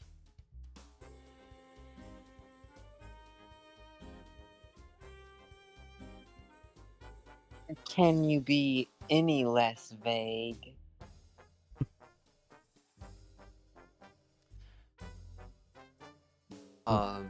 If your want is to leave here alive, one of you will bear Orion's sigil.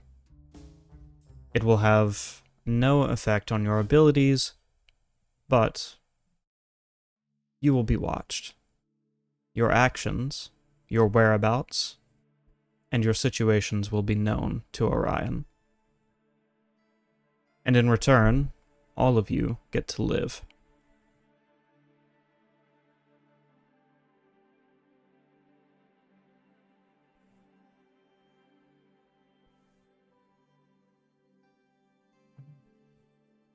Him.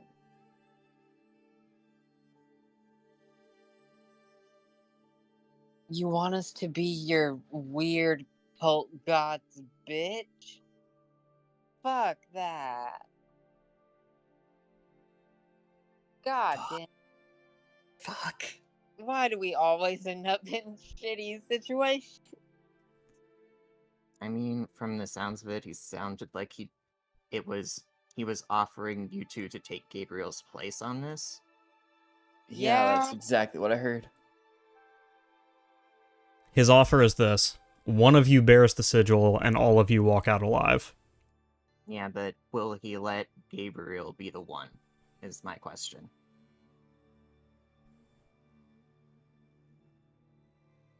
Well, if neither Manuelo or Beatrix say they want to do it, then he's going to do it to Gabriel.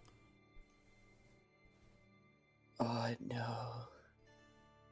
Oh, but we would be such dicks if we let him do that while Gabriel's just passed the fuck out from getting his shit kicked in.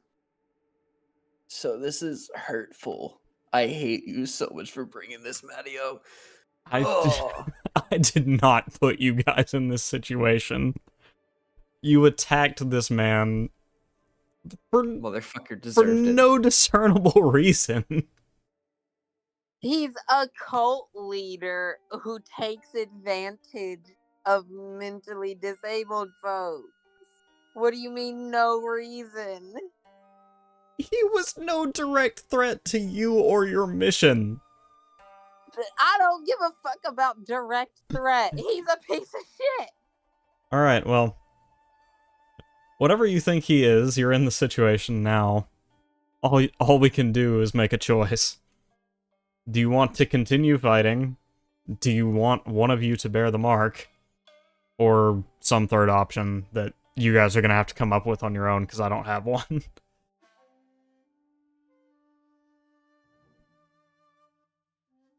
Oh, God. What I want to do isn't a reaction.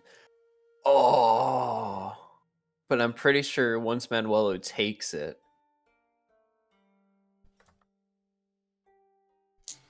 combat will end, right?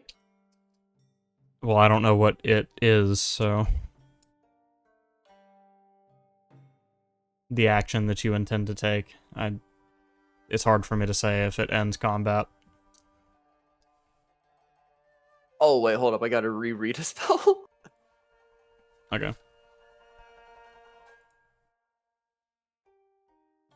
I gotta just make sure. I need to see.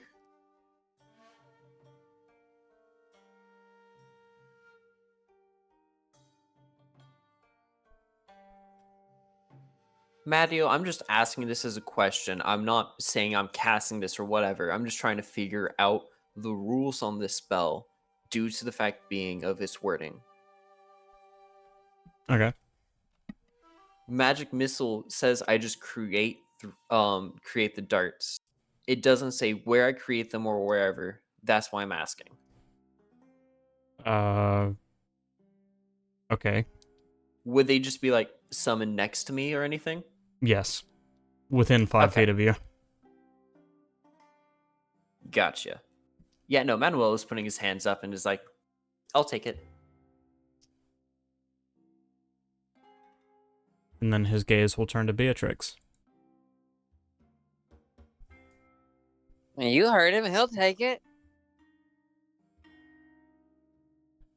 Very well. A deal is struck. May your actions appease Orion, he says, approaching Manuelo.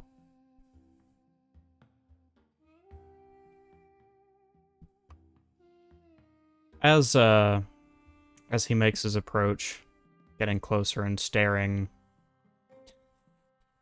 a ridiculously intense gaze into Manuelo's eyes.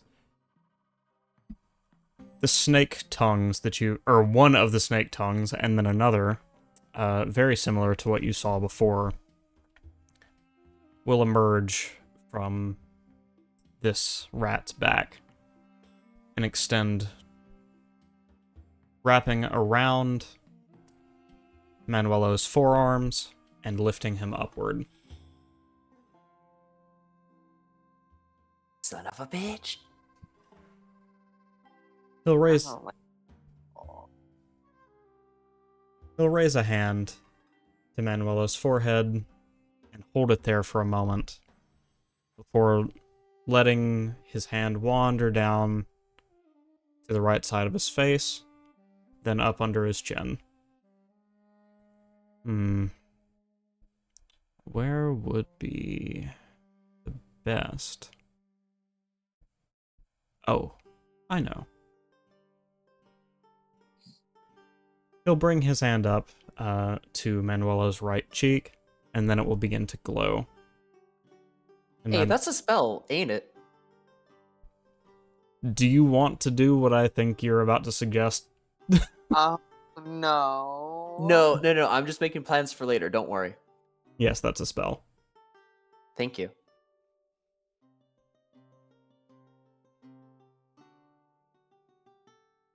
You feel a brief searing pain course through that side of your face, Manuelo, as the fur is singed from your skin,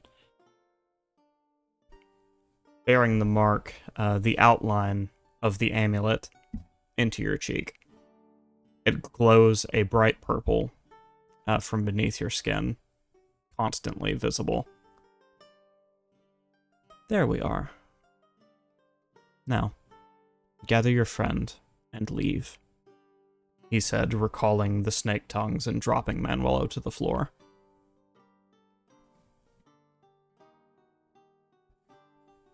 I'm pretty. Go ahead. Beatrix just walks over and grabs Gabriel and starts dragging him out of the room.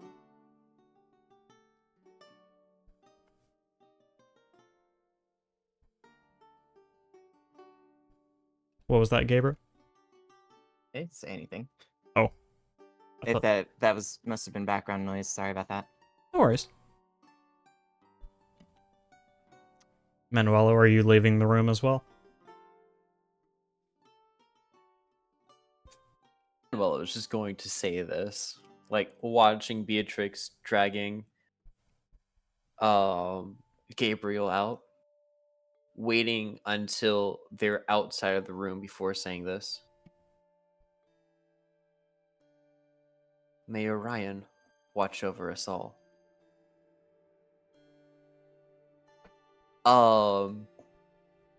As the most dreadful thing that could happen for later on in the campaign is going to happen. All right. Manuelo's catapulting this motherfucker's heart out of him. What? Oh no. Nah, fuck that. Nah. I'm just, don't- Manuelo's just gonna end it there. Sorry. No, you're you're fine. I just think you need a refresher on how catapult works. So, Anyways, it is 3:56. I can't begin another interaction without running us through our break time. So if it's cool with you guys, we'll go ahead and take our 10 minutes here. Yeah, sounds Yep. good. All right. For those of you in the chat, we will BRB. Whoop.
all good.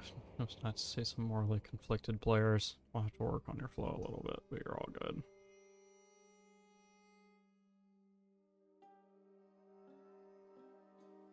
It's been your turn.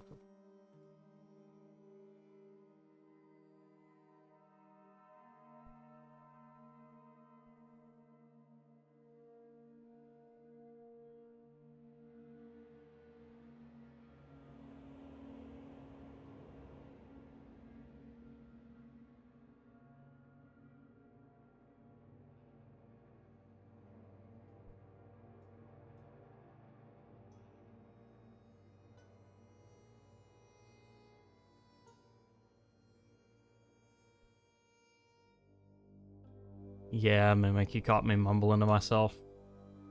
I forget that because I'm muted in Discord, I'm not muted on stream. Oops.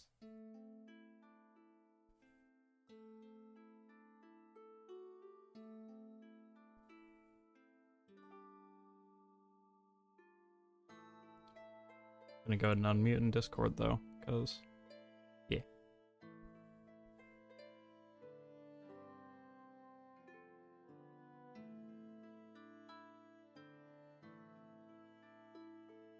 I have returned. Welcome back.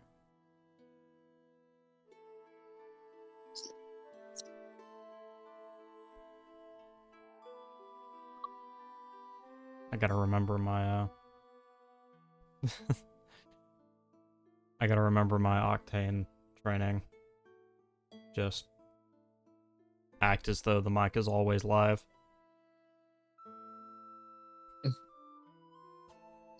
God, I must have sounded insane just coming in here mumbling what I was typing in in the GC. You're good, baby.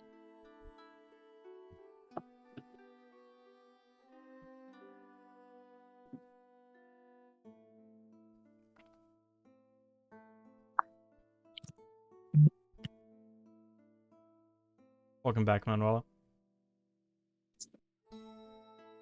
I can definitely say that I'm pretty sure this was the first time I've gone insane. Let's go. All right, back with water. That's great. I should say, Manuelo, your mark does not, at least, the magical effects of the mark you've been given do not change your will or your ability to do things. It's all it does is make it so that Orion is aware of your whereabouts and what you're doing. Although you said it's constantly glowing? Yep. Is that gonna, like, matter when we're, like, out and about at night? It might. Oh no, Manuela with the with the nightlight. Oh, the purple face off. We gotta fix that. Yeah. Well, I've been repeatedly trying to set up a communications line with this thing. Maybe I can beg it to throw us a bone. Or whatever the snake equivalent is. Invertebrate, whatever.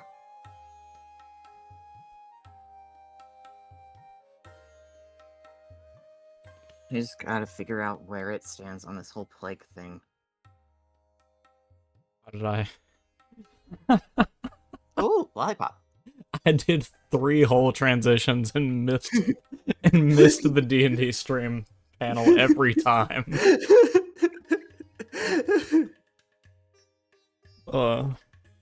Yeah, no. But 100% when I'm saying going insane, that was like me going insane. Oh, you as the player.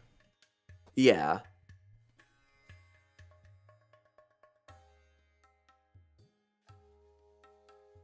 I want to know where this cute wolf man is. Where we get to see him on the fucking screen, but where is Wolfman?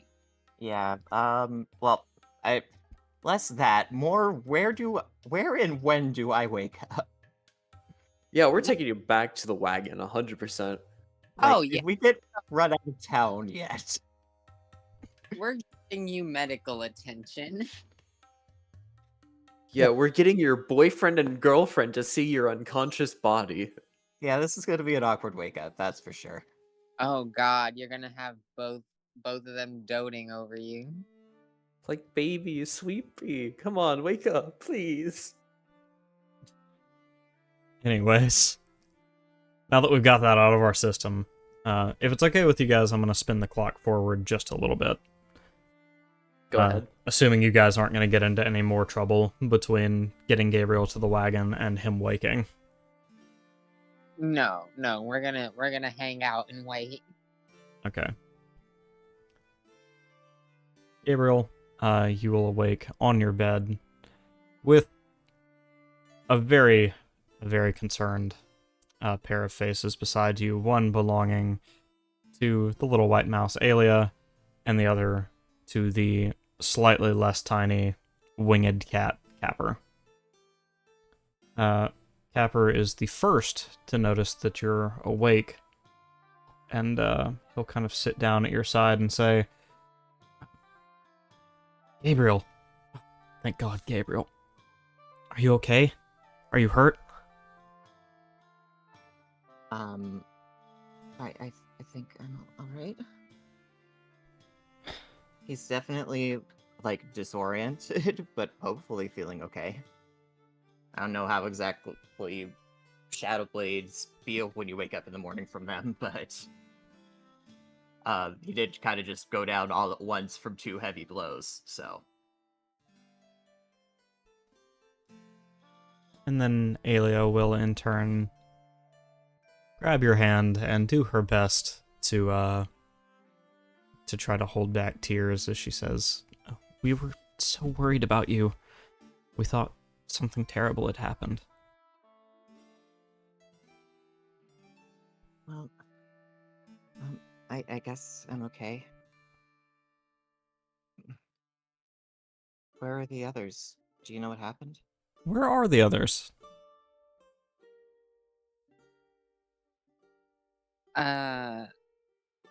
Beatrix would just be hanging out in the wagon still. No reason to go getting into any more trouble when we kind of fucked ourselves up already. She's just waiting for Gabriel to get up.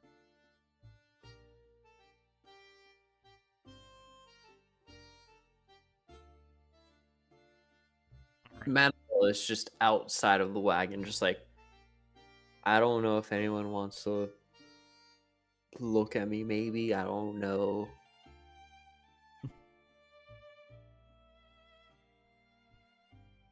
Okay, well, And that I guess if when I look around and see Beatrix, I'm gonna attempt to, like, get off the bed and over to her to... Well, yeah, I'm assuming I, like, actually was on the bottom bunk as opposed to the top bunk for any of this to work out physically, but, Oh, yeah. make my way over to Beatrix, like, what happened? Well, you kind of got the shit kicked out of you. I knew that part, he says, kind of, like, looking down, at the ground there, a bit frustrated. Yeah. Well, we weren't likely to get out, so Manuelo made a deal with whoever that man was, and I guess is now a cult member. He's got the weird snake talisman mark on his face now, and it glows. Fuck.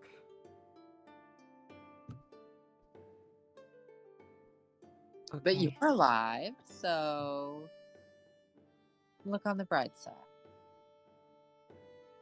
you're right. Do you know where he is? He's outside, I think. We've all been in here waiting for you to wake up. Okay, well, I feel alright. Good. Yeah, I don't know. I guess we probably should get going. I don't want Yeah, to be here anymore, that's for sure. yeah, I don't think this town likes us very much. I think we should be leaving as soon as we can. Yeah. And then I am gonna run out and try and find Manuela.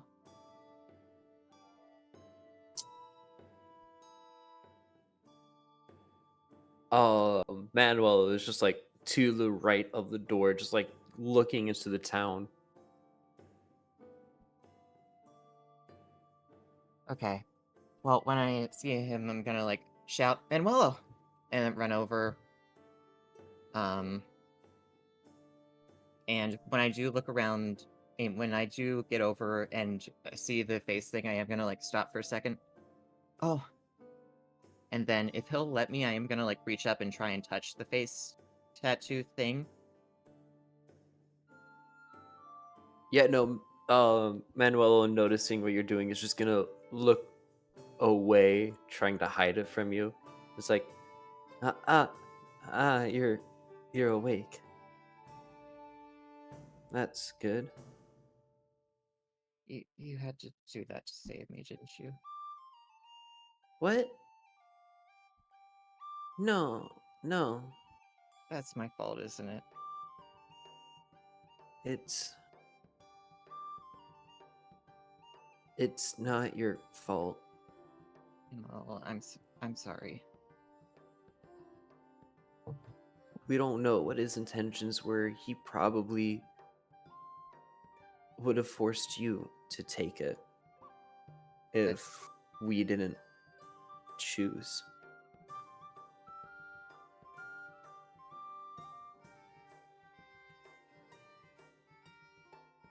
Are you?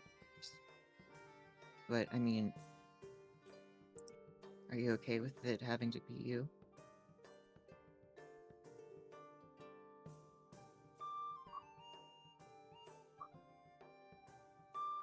Uh-oh. With hearing that, Manuel is gonna look straight at Gabriel and it's like, no other choice would have been better. You're somebody with a famous name and a life. There's somebody who can do their job easily just hiding in a room. It'll be just like growing up.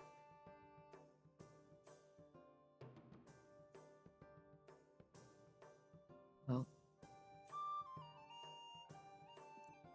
do you know any of the details of, in, aside from, you know, I guess I'm like pointing at the thing. What other details did we have to agree to? All of our actions are now being shown to the Orion, apparently. Okay. I have no idea who they are, which sucks. Well, I have an idea of someone we can ask. Maybe we can figure out something.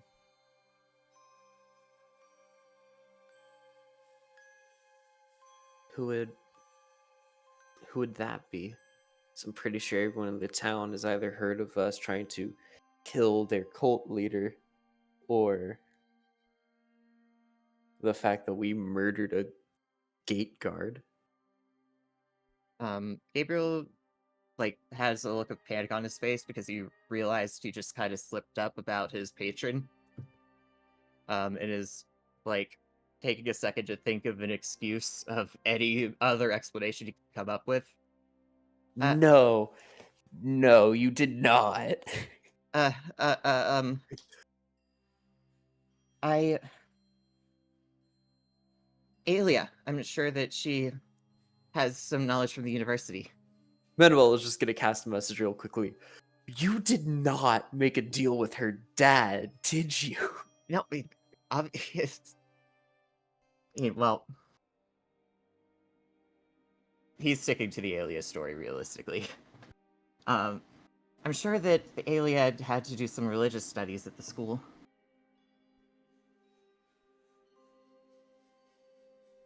Can I ask him to roll persuasion real quickly? Do you wish to participate, or do you I mean, yeah, this is PvP, so as long as both players consent, sure. Yeah.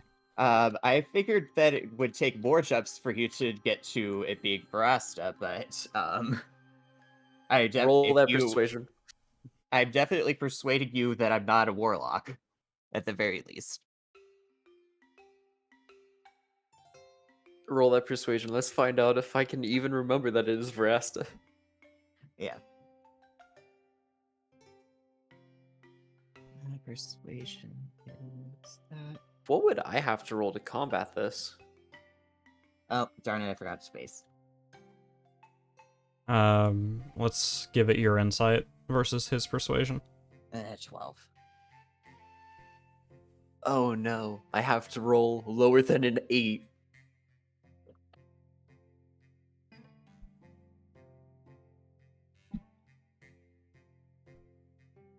Oh damn. Just lower than an 8. Okay. So yeah, Manuelo, you are, if shakily, you are convinced that he was talking about Aelia.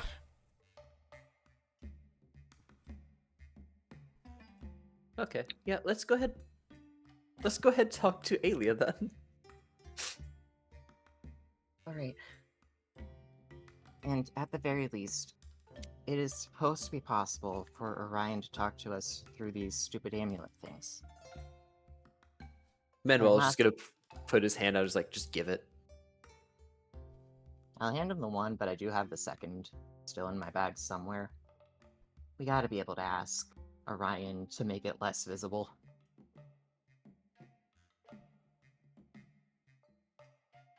Because if we're walking around terrifying everyone around us, I assume that's not what Orion had in mind. Who knows?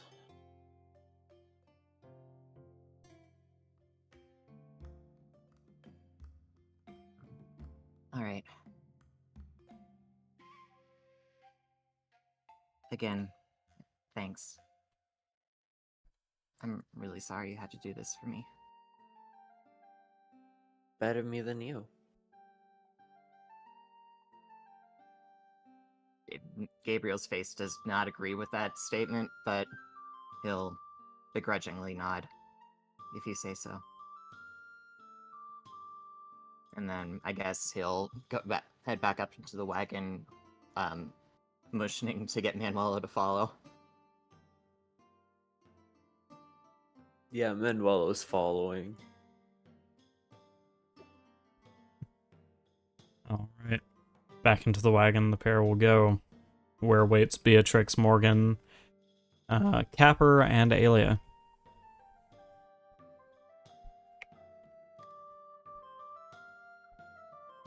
So, what time of day is it? It's late afternoon by now. Okay. I guess I'll go over to Morgan and say, I don't think we're going to be welcome to stay the night in this town, so we probably should get moving. I think that's a good idea. But where to? We probably only have a couple hours of travel. I'd want to go somewhere that it would be reasonably safe to camp. Otter Falls isn't too far. Otters. Yeah, if we can get reasonably close there, then sure. Otter Falls? If you're sure, it's just, well, that's more of a vacation spot than anything else. I mean, at the very least, we still can tell people how to deal with the plague fellers, so any spot where we can find people to tell about how to fight the plague is a worthwhile destination. Plus, we've all had to deal with so much lately. Wouldn't it be nice to, even just for a little bit tomorrow morning, get to relax?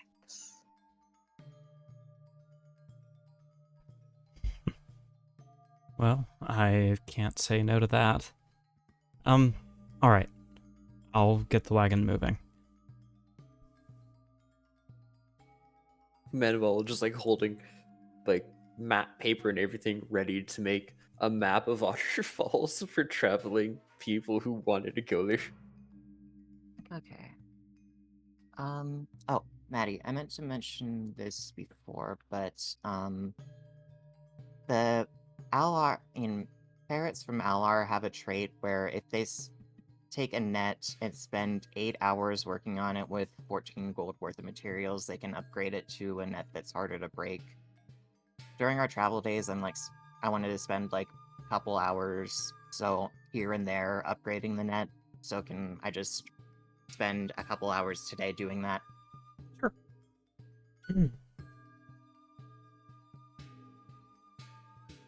Yeah, just Yes. just let me know what materials you want to work with to upgrade it. I don't know. The Beast World Guide was very big on what it took to do that. But yeah, I'm just working on it today.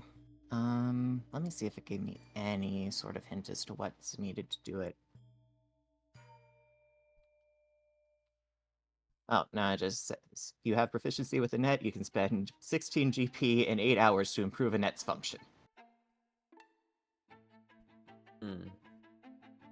Adding gold So, into the net. I yeah, see. I assumed that it meant 15 GP worth of materials. Because melting down gold to make a net more difficult to escape seems very strange. Super confusing. Yeah, so I assumed that I bought the materials for it before we left Arloris, and I was just going to be working on it bit by bit as we go. All right, sounds good to me. Yeah. So, working on it on our way to Otter Falls. All right. The wagon begins to move towards the southern end of Wingsmeet, where you all first came from, and you run into very few people on the way to the gate. A fair enough sign, until you get within line of sight of the gate, and almost immediately, both of the guards standing watch will move to center themselves in front of the gate and start flagging you down.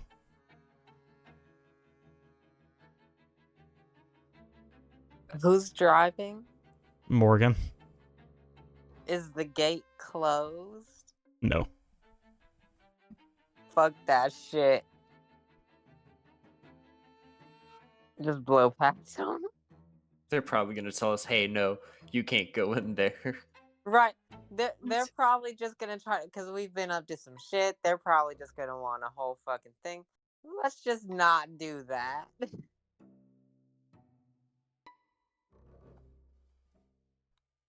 All right. So you're Unless, does anyone disagree? Or are we all down for just blowing past the guards? Or wait, so we're blowing past the guards to go into Otter Falls? Where are we? I'm Oh, Oh, confused. I thought we were leaving town. you're Yeah. leaving Wingsmate at the moment. Oh, okay, so we haven't yet gotten out of this city. Yeah, and now there's guards flagging us down. Oh, so Manuel yeah. is just gonna poke his head out for that then.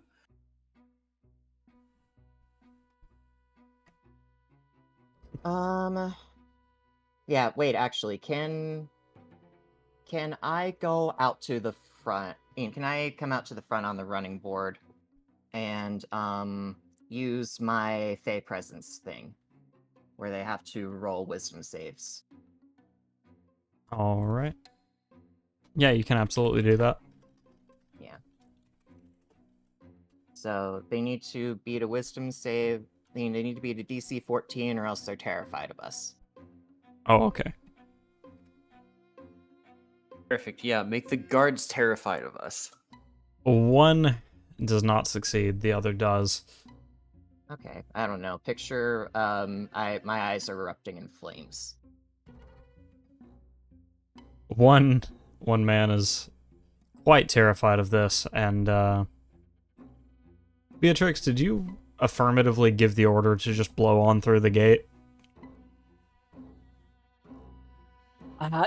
If no one has any other ideas or tells or says anything otherwise, like anything contradictory, yeah, I don't.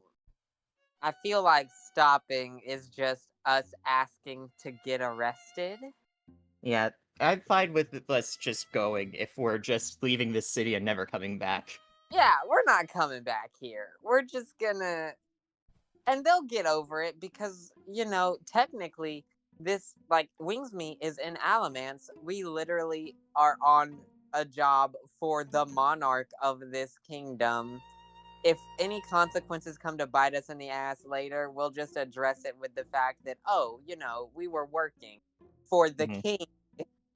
Yeah, I'm on board, and I'm on board with this. Hopefully, we manage to scare the person that was handling a gate or something.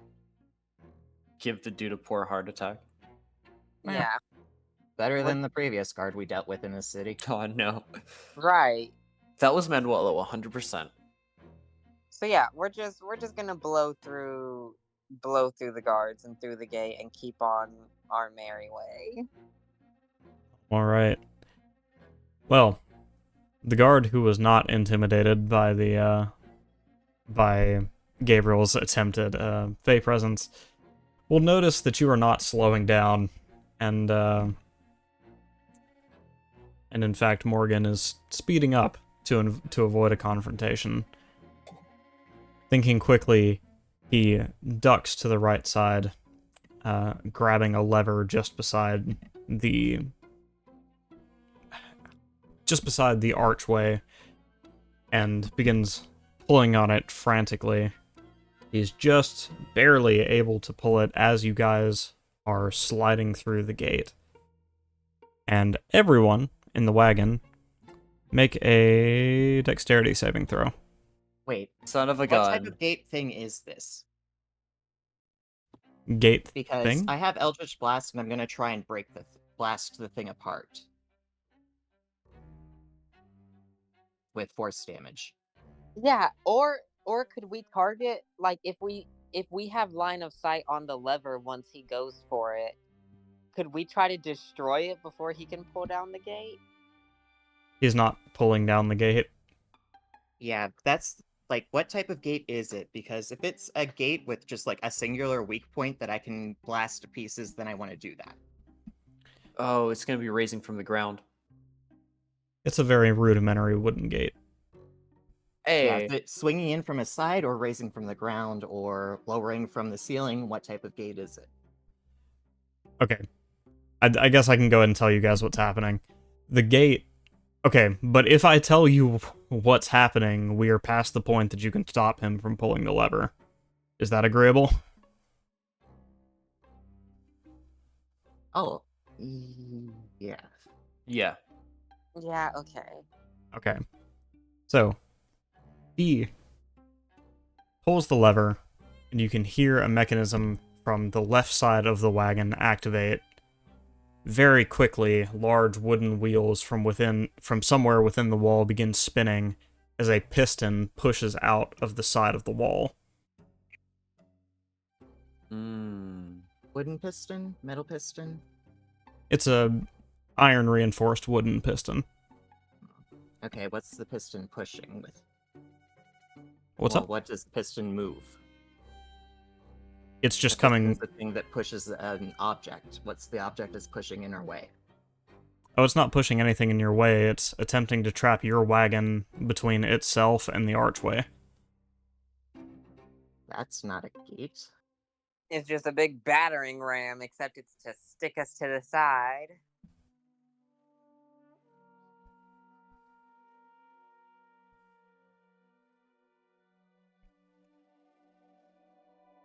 Okay.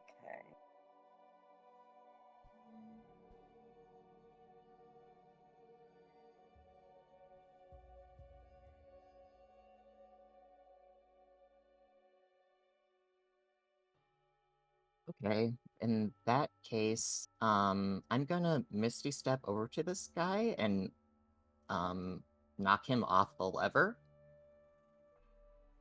All right.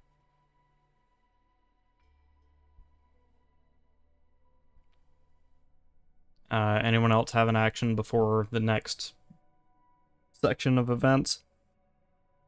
Fuck.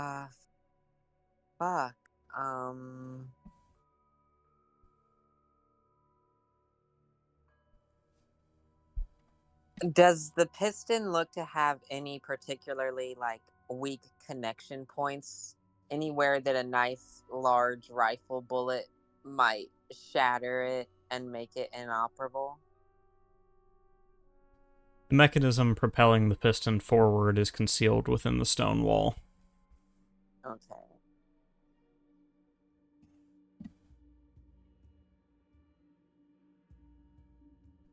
Then yeah, I don't think I have anything.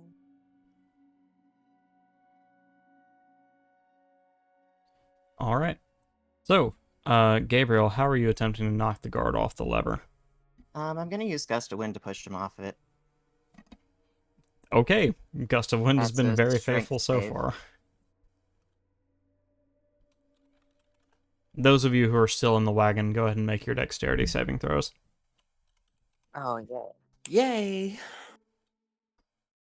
I have a +1. Great. Oh, I got a 23. I got a 14. Oh, He has a 14 on his saving throw. Okay. Well, actually, with my what's it called?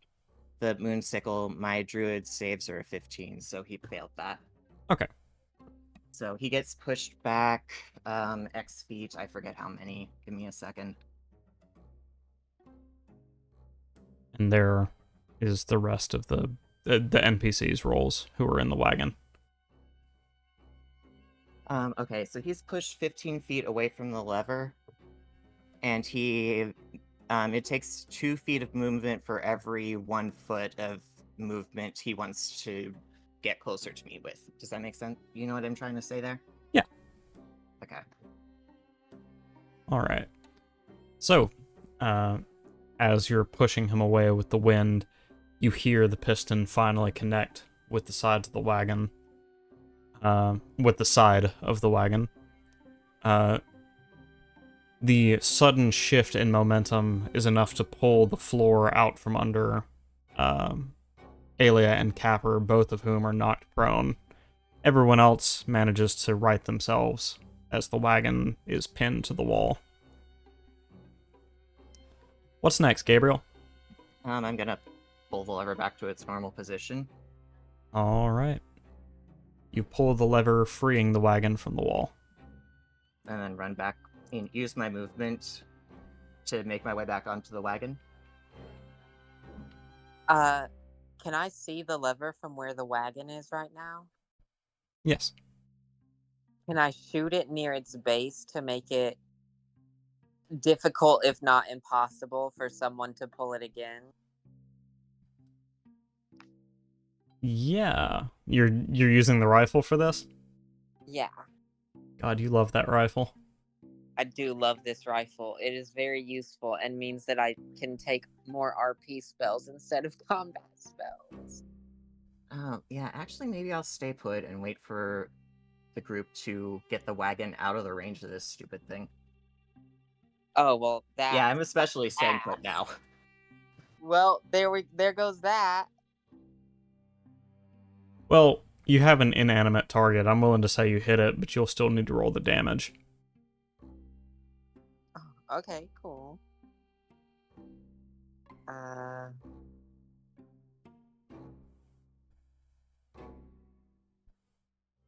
Well, Wow.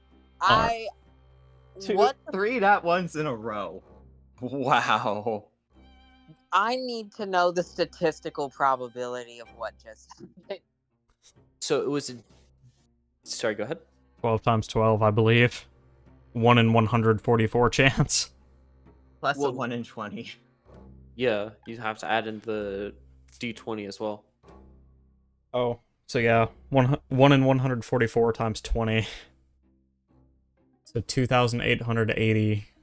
Yeah, 1 in 2,880. At That's least it wasn't in combat. right. Oh my god. Yeah, so I'm pulling the lever, but I am staying put, waiting for Morgan to get the wagon moving again. It takes her a while to steady the horses, who were themselves jolted by the sudden movement of the wagon. But sure enough, they do get moving, despite the wagon's newly warped wheels. We just paid for those. Right. I can probably mending cantrip might be able to patch this up a little bit later. Once we're out of range of that, I'm gonna run and dash, and probably redirect the gust of wind to annoy this guard more. Until I Yes. can eventually get myself back onto the wagon. Yes, piss off the guard who has a... Listen, once Gabriel's reached the point where playing by the rules no longer works, he stops caring. At least he's pissing off the guard and not blowing his head for miles. So, to be fair, Manuela hasn't done anything yet. Looks at the cultist. Fair. Gosh. But yeah, a sudden change in the wind's direction knocks him from his feet into the dirt, and Gabriel, you are able to make a clean getaway back onto the wagon. Alright. I'll hop back on. If he said Alien Capper got knocked over, I'll have everyone help each other back up onto their feet. And with that, And make the rest of our way over. the wagon rolls on out of Wingsmeet. Several guards attempt to give chase on foot, but it's no use. The wagon is long gone by the time they're able to mobilize people.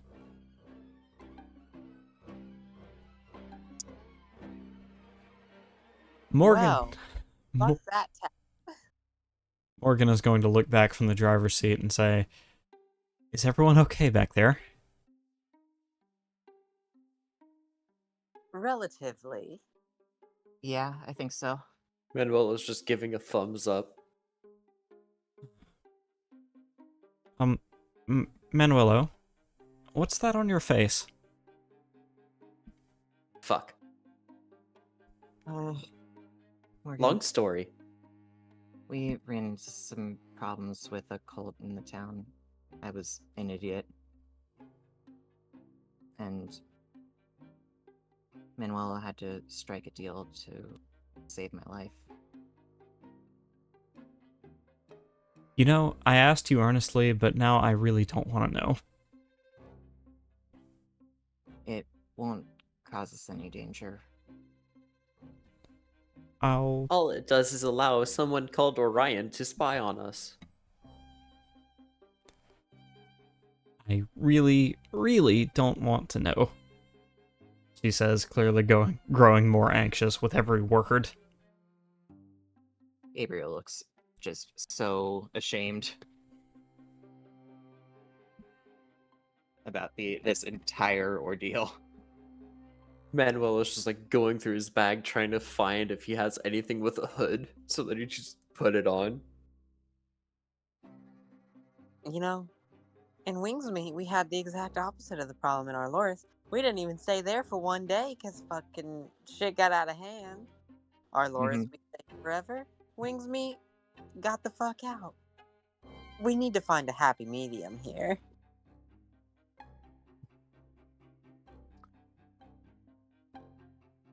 The drive down to Otter Falls is a mercifully short one. Despite crossing back into the Trade League of Vignot, there's no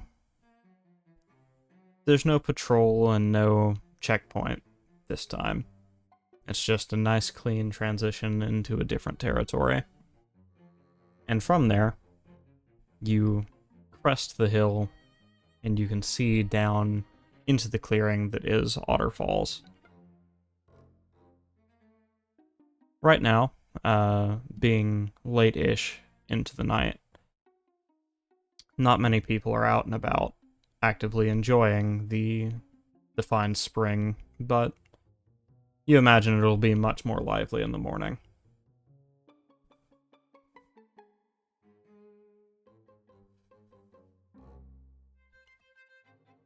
Okay. Whenever we sort of find a spot and Gabriel's gonna check for and double check that nobody's around and look for a quiet spot, make sure nobody's around him, and place down the Verasta card again. All right. Are you outside of the wagon here? Yeah, I'm outside of the wagon for sure, making positive that Beatrix, Capper, Morgan, and Alia aren't around. Ha ha ha ha ha ha ha. Yeah, I noticed. I noticed that one name was omitted as well. Anyways, once you're satisfied in the knowledge that no one is present, you set the card on the ground, and just as before, the card rotates a few times and begins to levitate before you.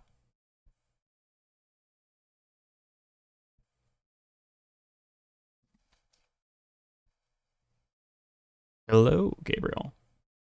Okay, I have a name. The snake, the name's Orion.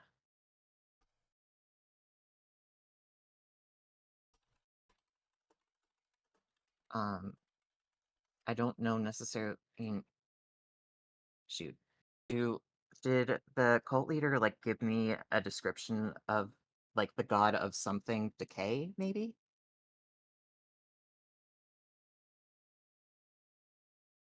I can't. I thought he gave me some description, but I, the player, can't recall. Oh, yeah. He basically referred to Orion as the watcher of what waits below, the guardian of the below, the watcher of the dungeon. Okay. So I'll tell him that.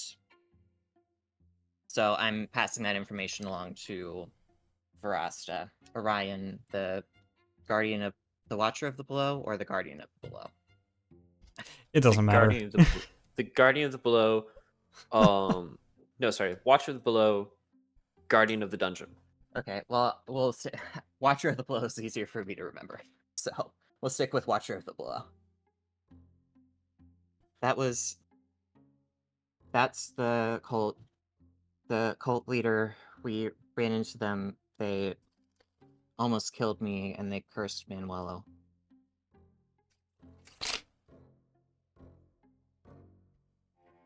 I'm such a failure.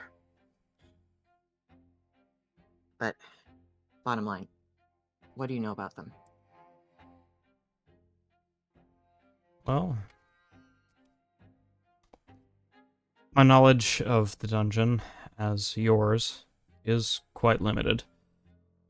I've not been into one myself. Not yet. But from what I understand, it's some force, some energy not native to our world that causes these places to spring up.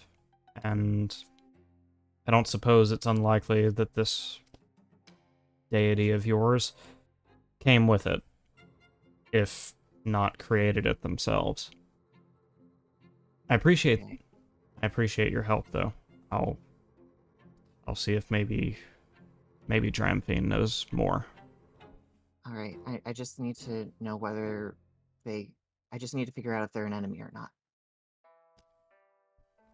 Because I swear, they knew far too easily how to, and what type of information to tell me to recruit me.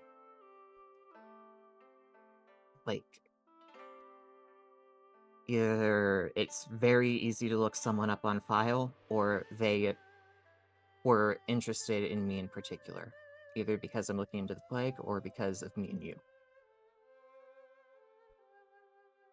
I'm just scared, okay? I wouldn't take it for granted that they know anything about our arrangement. You've protected it well, and as far as I'm aware, no one you're traveling with even knows.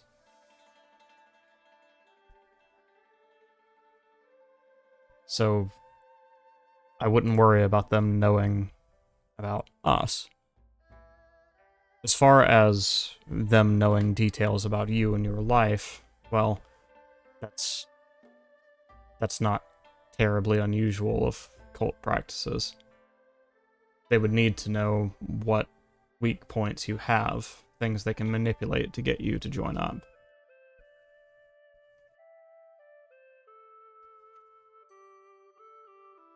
Did they know anything that to your mind should have been impossible for them to obtain?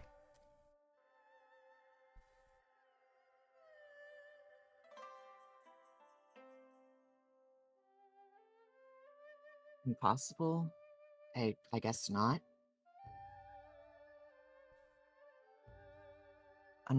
Unlikely would be the better word. Like, you'd have to...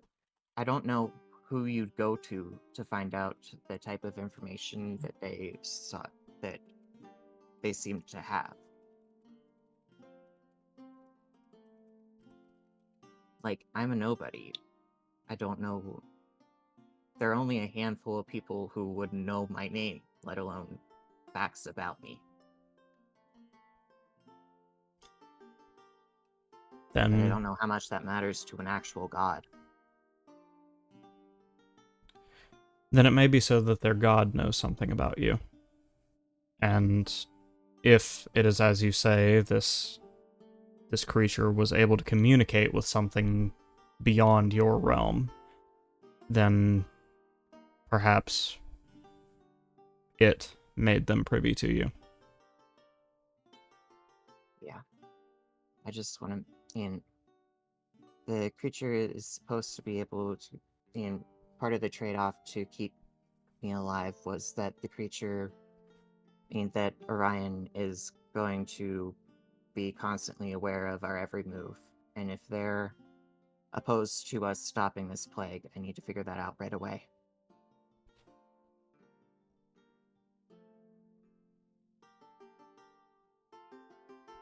So, if you find out anything more about it, please do let me know. Of course. How is Beatrix doing? I think she's doing okay.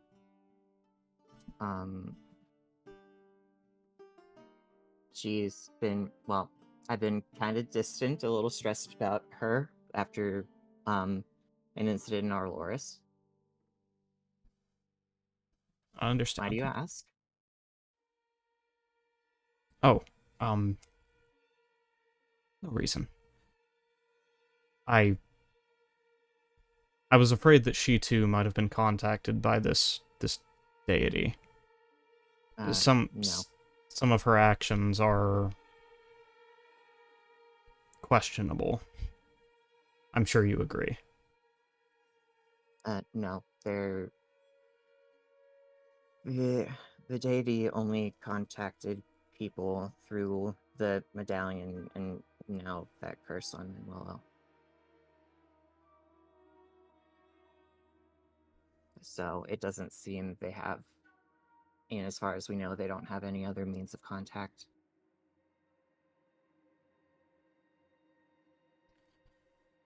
Well then, all's well, and hopefully we can proceed without worrying about this Orion fellow for now. I hope you're right.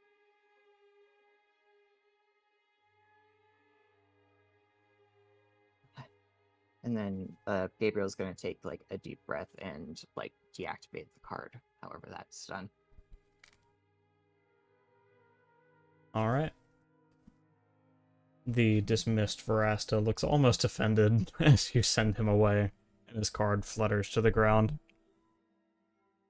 And then I'm like quickly stuffing the card in my pocket and attempting to casually make my way back to the wagon. In the meantime, what are Manuelo and Beatrix doing?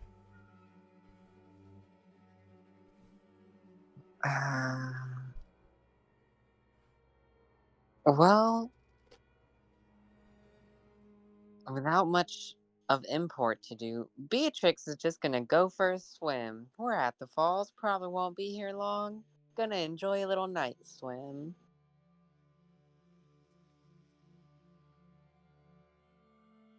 As you leave the wagon, you find that you're not the only one who's had this idea. Alia is already out in the falls, in the little stream that passes towards the south. She's staying clear of the waterfall for which this place was named.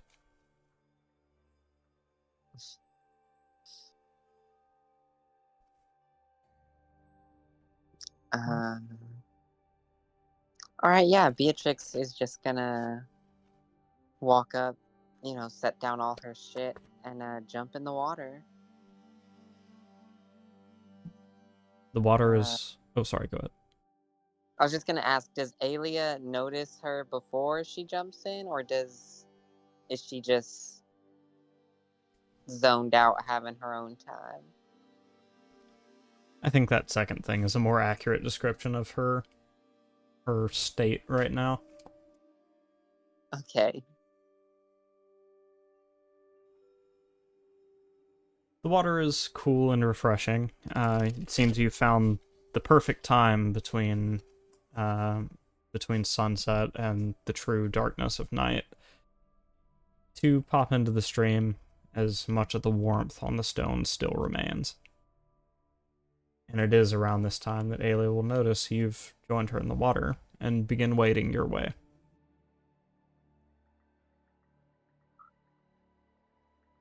Evening, Alia. Didn't quite expect to see you out here.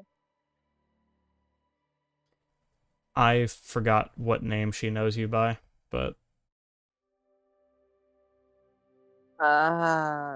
Valerie, I guess. I don't imagine she would have heard anyone call her Beatrix yet.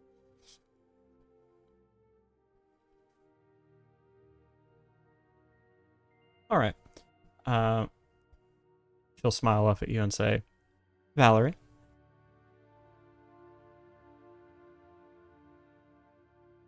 So, how are you enjoying traveling with us so far? Well, it's certainly been an unusual experience, but not an unwelcome one. Although, was it really necessary to kill that guard?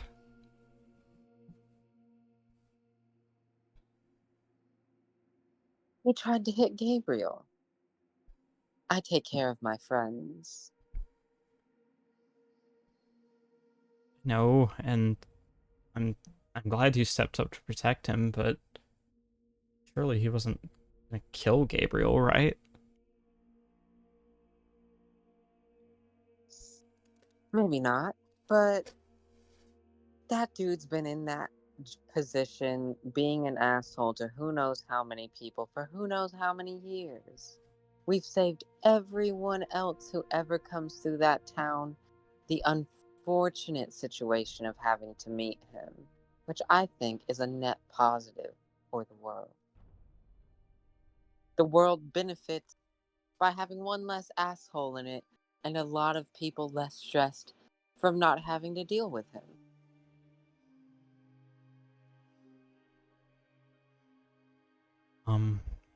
If you're sure, I suppose.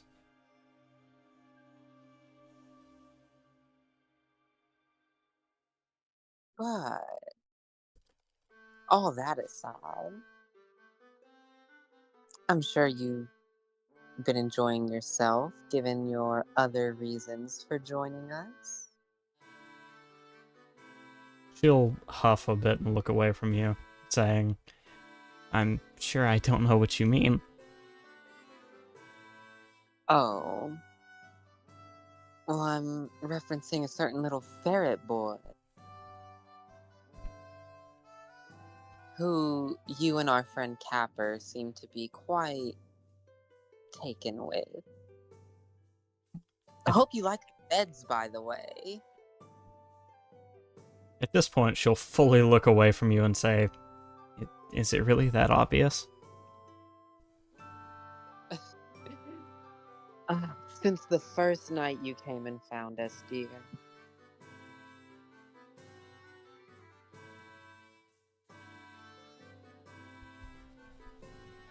Well, Nothing to be embarrassed about, though. It seems he's interested in you as well, so what's the problem? nothing. It's just that I don't really know how to approach people in this way. You see, I've been very focused on my studies for the time I've been in and around Vignot. I've not had much of a social life to begin with, and much less anything so involved. And it seems as though I'm already treading rough waters with, well, with our feline companion. A little jealousy never hurt anyone. Whatever you're doing, it's working.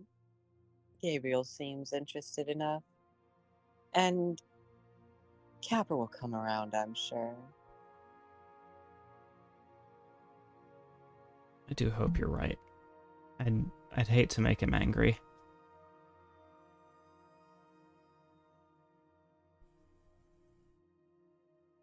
Or maybe he won't, in which case we get to watch whatever happens between the three of you, and there will be much popcorn involved. She says, grinning, like smirking a little bit and like nudging her with her elbow, just teasing. She pouts and lowers an arm to splash some of the water at you. Beatrix will laugh and be like, "Oh, is that what we're doing?" as she splashes back. In a truly middle school move, she will assume she can avoid the splashing by merely getting under the water, oblivious to the fact that she will at some point have to come back up. In the meantime, Manuelo, what are you getting up to?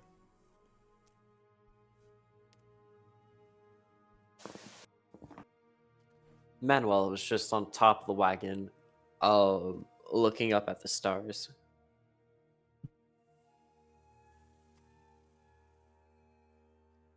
Just like, probably should have grabbed that pendant from Gabriel. After a little while of being left to your own devices, you can hear footsteps on the ladder from inside the wagon, and soon a certain black dragon has emerged from the hatch and has sat down beside you. How are you holding up, Manuela?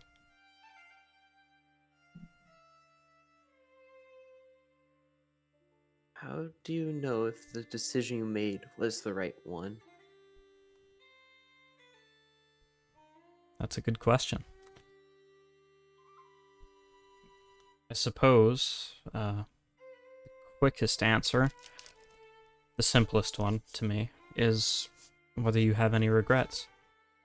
Would you go back and do it differently?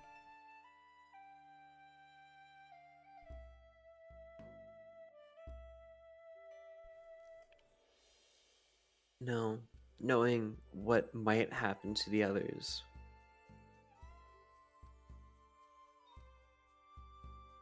No, I just wish. I just wish if I knew what was gonna happen, maybe I could have stopped all of this from happening with what happened in town.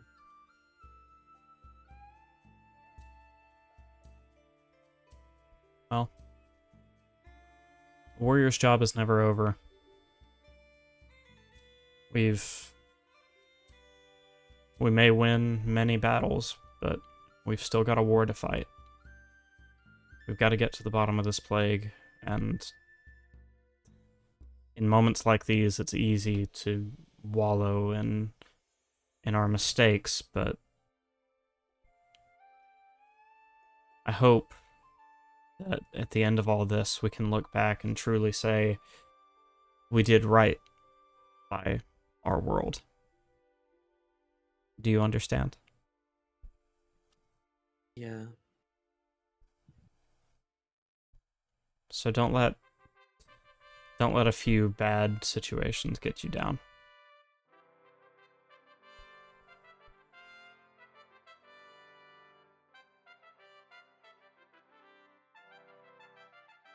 Yeah, I'm just happy I did it then. If not, it would have been Gabriel who would have been forced to do it. Because I don't know if Beatrix... Yes, Beatrix right now, I think, right? Yeah, Morgan knows her name, I think. Okay. Yeah, the only people who I'm still not sure is Alia and Capper. But otherwise, everyone knows her name. Yeah, Yeah. because I'm pretty sure Beatrix wouldn't have taken it. The same choice I did.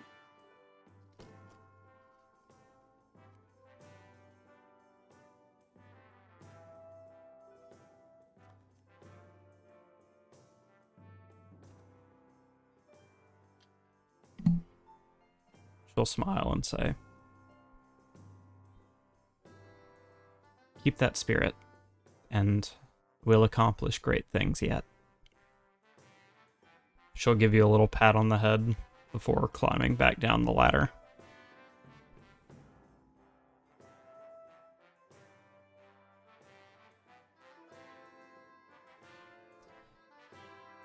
Manuel is just gonna stay up top for a bit longer.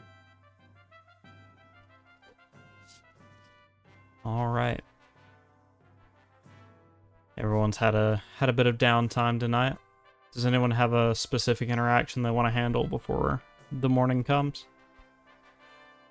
Nope. Just heading back to the wagon, hopefully without any further incident. Yeah, not really. Beatrix just splashes around with Alia and keeps swimming until she's ready to head in for the night. All right.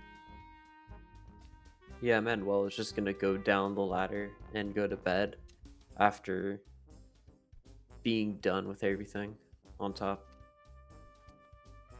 All right. Is anyone keeping watch tonight?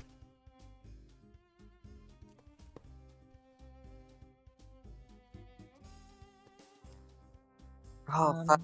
We should. I was like, well, we don't need to. We're at Otter, but like, this is not like a walled city. We might maybe do need to keep watch. Manuela will keep the first shift 100%. Yeah, I can take a shift. I've technically long rested. Yeah, and if we need another one, Beatrix will take one. All right. Let's determine if we need another one. First, I was wondering why everything looked so weird earlier, and it's because I haven't opened the program that manages how the camera behaves. There we go. Ooh. Alright. Now it should behave better. Yeah, high frame rate and everything. Matteo, pause. We're ready to roll? The beans. Here goes nothing.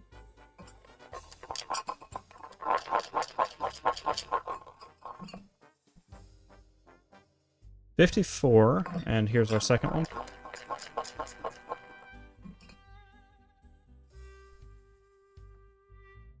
Oh my god. How So- bad? That's a 100. Oh Ooh. my god. So, as some of you have been in my campaigns before, may remember, anything below a 10 or above a 90, I will actually state verbatim what the effect is. Of course, it will be worded vaguely, because that's just the way these tables are. But I think you guys are going to be pleased with the absolute best outcome of an event roll. Oh my god, that's so good. What is it? Sorry, I'm typing it in chat right now.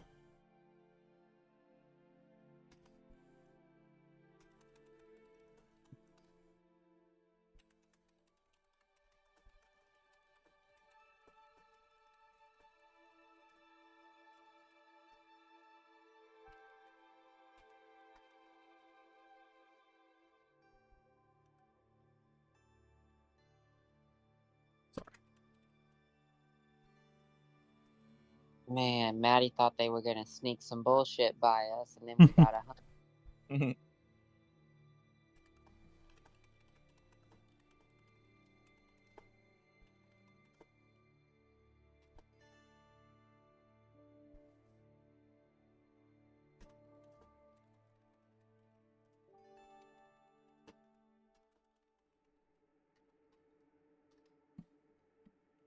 So, number 100, as I've worded it in the table, the party happens upon DM's choice of a legendary magic item of immense power, a wealth of valuable loot, or an immensely powerful NPC companion.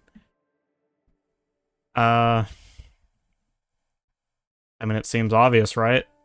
We're in the place where we're likely to run into the one person Beatrix is trying to run into.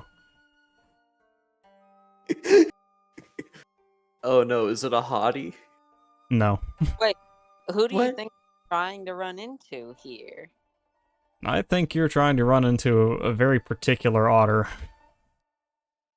I was not. I didn't imagine he'd be in this campaign. But I mean, oh my goodness. Is he? I guess we'll see. It is DM's choice. I may give you one of the other two things. But I thought I'd tease you with that possibility. Oh my goodness. I'm gonna keep that in my pocket for now. My boy. Morning arrives a little too quickly. Oh, we didn't have any incident of the watch. Okay. No, not at all. Morning arrives a little too quickly for someone's liking, as before the sun is even out, you can hear people milling about outside of the wagon, people splashing down into the river outside, and the full commotion that is Otter Falls proper. And it would seem that the residents are getting an early start. Let's see, who has the most sensitive ears? Is it the Vulpin or the Ferret? I mean, I don't remember having anything in here about ferrets. In anything listed, especially. Yeah, I don't know if there's anything particularly listed about hearing for Vulpins, but I will check real quick. Hold on. Yeah, it doesn't say anything about it.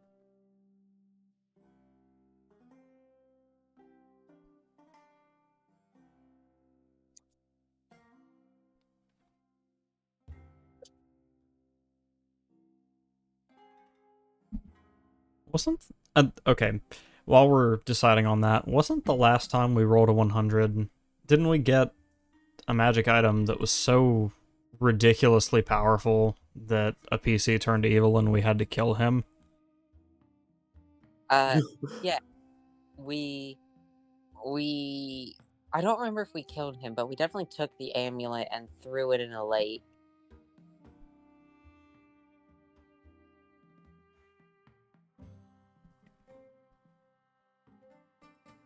I don't recall, but it sounded fun. Yeah, I mean, I know that I can get proficiency in perception, but based on a ferret trait, but that's about it.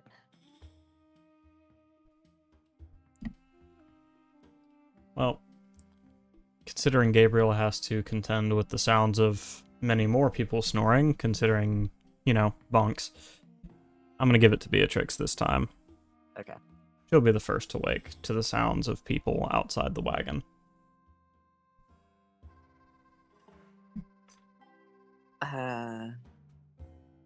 She'll get up, stretch, get dressed. She's not doing too much, not trying to wake anybody up. And she'll head out to see what the commotion is.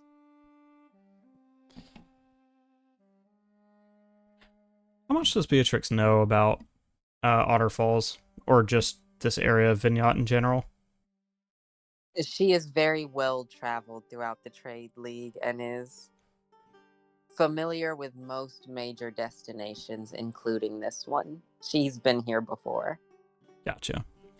So she sees just what she expects to see. That is, several hundreds, even, of otters just playing around in the water, enjoying themselves. And as soon as the first group of them locks eyes with you, you have many bounding your way to give you the trademark affection that Otter Falls is known for. She's just smiling and laughing and greeting everyone, shaking hands, hugging, whatever, as she makes her way through the crowd. And of course, with you being an outsider, not just someone they've not met often before, but also just not being an otter, you of course have captured the imagination of the people here, and are getting a lot of conversations thrown your way about being a delver, where you've been, what you do, all these things. Yeah, oh god, oh fuck.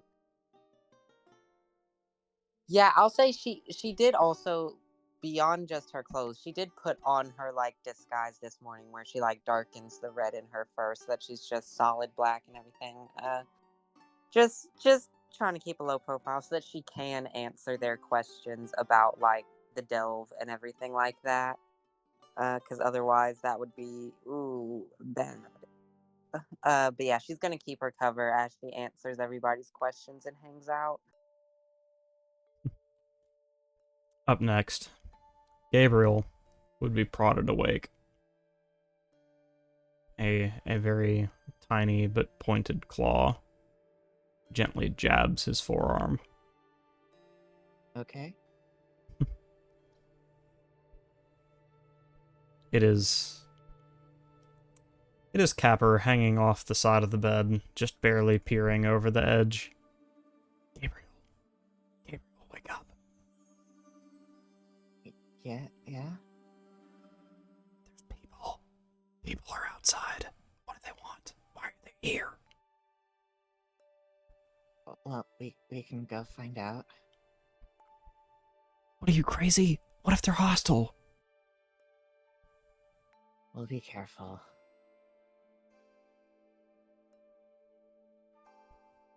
And then he's gonna crawl down from the top bunk and get ready. And I don't know. I guess he'll stick with Capper and lead him out. I get the feeling Capper's gonna be scared. So he'll grab his hand for support and lead the two of them outside. Capper puts up a token attempt to resist you grabbing his hand, but will amicably be dragged outside. And there you are greeted with the same crowd that Beatrix was first inundated with. And before one could make heads or tails of the situation, a surge of otter folk are sprinting in your direction. Okay. Well, Gabriel's never heard of this place before, so he definitely doesn't know what to expect. I'm gonna guess Capper's horrified. Oh yes, he's already backing up, back towards the wagon. Okay. Well, I'm gonna think Gabriel's probably a bit stunned, like deer in the headlights at this. So he's not gonna necessarily stop Capper if he lets go and runs.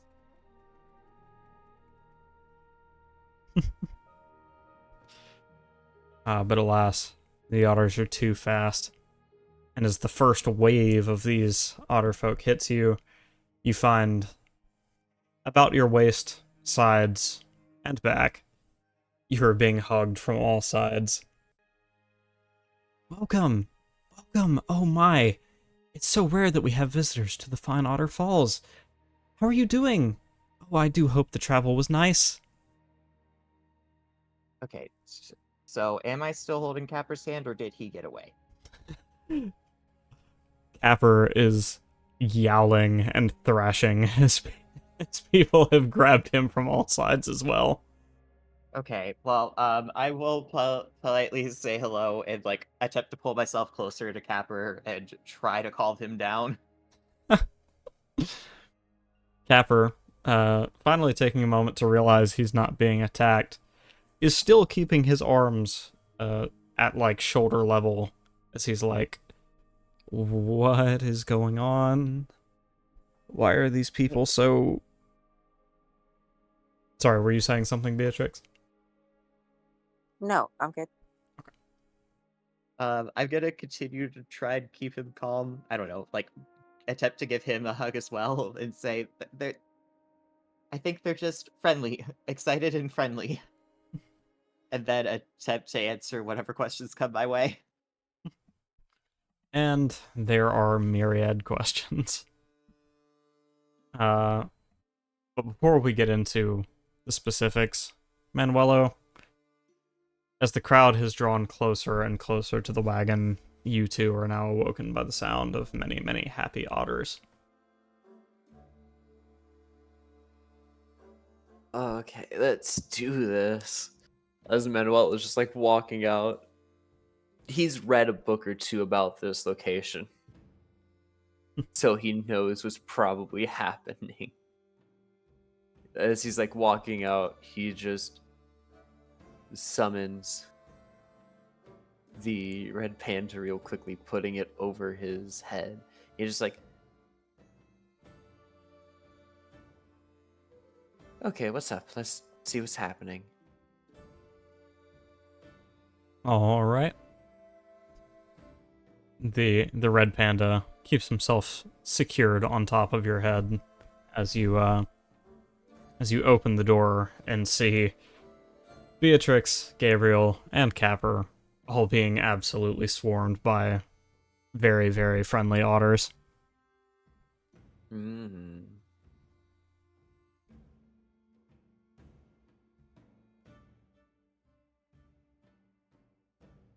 Is it bad that I'm like thinking Manuela has like a cup of coffee while watching this?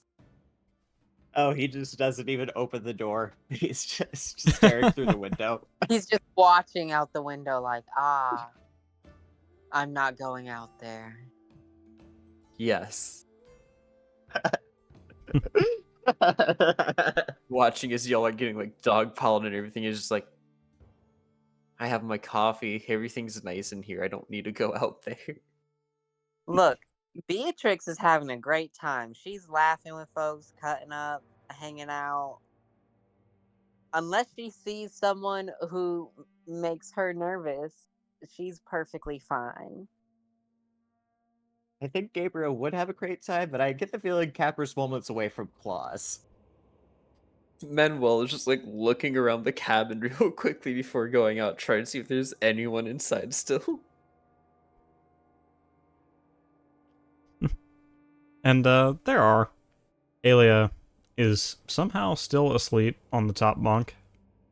She did have the top bunk, right? She had the middle bunk. Oh, my bad. Yeah. Is still comfortably somehow asleep on the middle bunk despite all the noise. And Morgan who's clearly been up for some time now, is also enjoying a nice coffee, sitting at the table going, nope, not going out there. Ah, I see we had the same thought.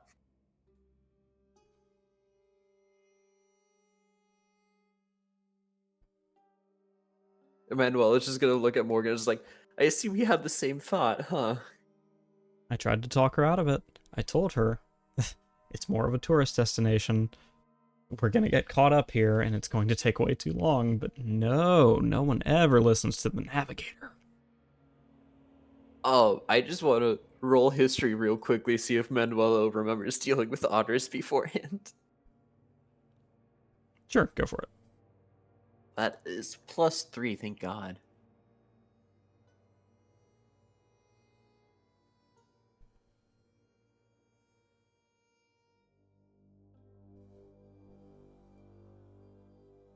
$14. It's a 14. So, as you probably imagined, this is not behavior that's inherent to all otters. However, it is something of a cultural norm for the naturalist colony that lives in this area. Besides the otters who call this place home, many from all over the world will come to visit to get in touch with their long distant cousins. But anyone perceived as an outsider, that includes otters with really outlandish fur colors, or anyone who is not an otter, are regarded with overwhelmingly friendly, how do I put it, hospitality. If you go out there, you will be hugged by many people.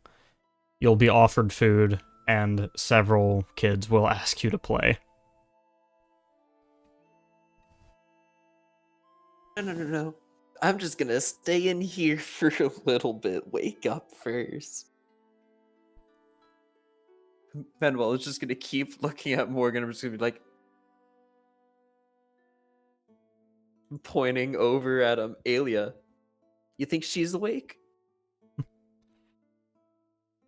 I don't know. Maybe she's faking it. I wouldn't blame her. Wanna find out? Please don't bother the poor girl. She's not an adventurer like us. Yeah, you're right. Alright. Okay.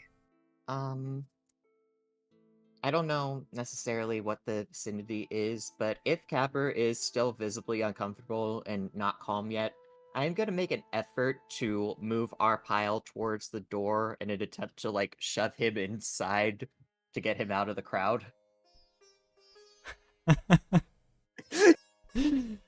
Oh, the visual is great. Who's to say Manuelo isn't already, like, blocking the door? Well, I hate. Just locks it in Capper's face. Oh my god. That's I out. hope Let me spare him if he's that uncomfortable. enjoy the date.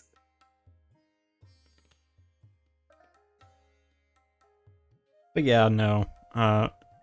Capper slowly is becoming more at ease with what's going on, although the random, unsolicited hug, and the odd question about where he comes from is clearly still a point of agitation for him.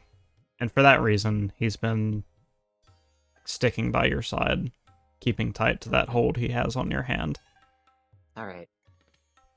Well, in that case, I'm definitely still keeping close to him, trying to make sure he knows he's not alone. Beatrix, you have now witnessed your friends get rushed by a bunch of otters. Do you wish to engage with them at all? She's just laughing her ass off as she calls over and waves and is like, "Good morning, Gabriel. Good morning, Capper. How are you doing?" Okay, well, the good news is otters are also short, so maybe we can see her. Oh yeah, she's like twice as tall as everyone here. Because if these weren't otters, then Capper and I are just completely covered. So hopefully we can see her. And if we're able to see her, I'll attempt to wave.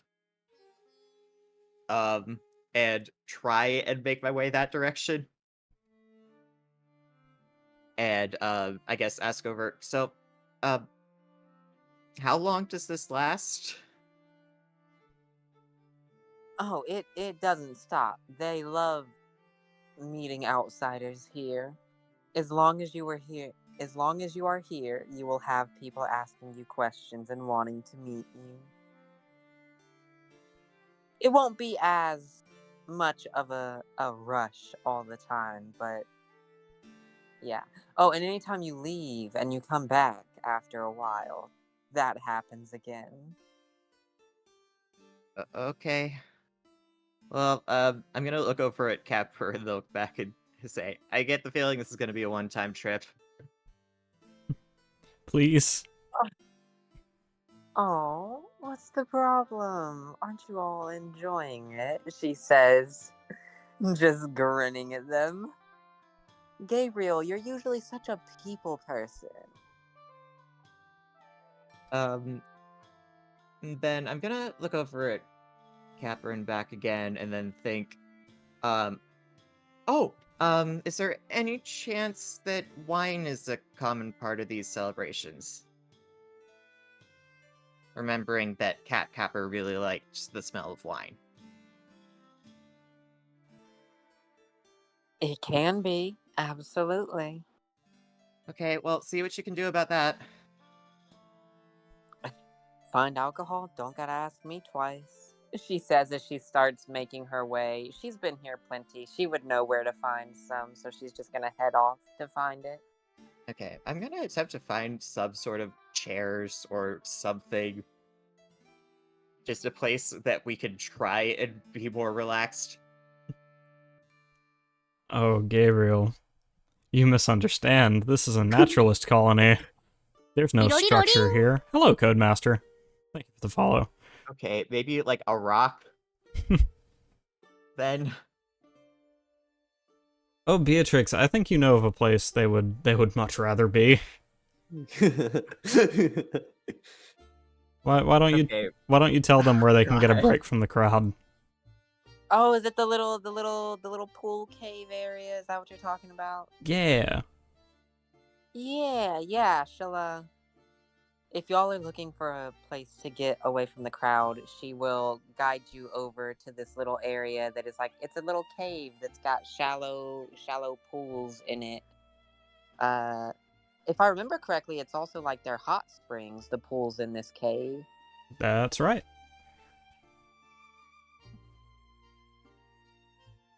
Yeah, slightly less crowded and hectic back here. Okay. Well, I guess I'll follow her lead. Hopefully getting less otters following us and getting Capper more calm. There seems Manuelo. Sorry, go ahead. Manuelo just watching this all from the wagon, just being like, "Oh, I finished my coffee 2 minutes ago. Do I want to go out there?" No. But now you don't even know what we're up to anymore. I Yeah, have to imagine you can't see this from the wagon alone. yeah, you'd have to face the horde all by yourself. As you approach the little cove, there appears to be some understanding among these otters that as you're going into the entrance of that cave, several of them will stop following you, leaving you to go into the relatively quiet space alone. That said, although the echoing of the waterfall ringing throughout this cave is technically a lot louder than all the commotion that was going on outside, somehow it feels more serene, more peaceful. There are very few other people in here. Mostly parents teaching their very, very young otter children how to swim in the relatively shallow pools of this place. Towards the back, some of the elders sit in the warmer hot springs that rest at the back of the cave.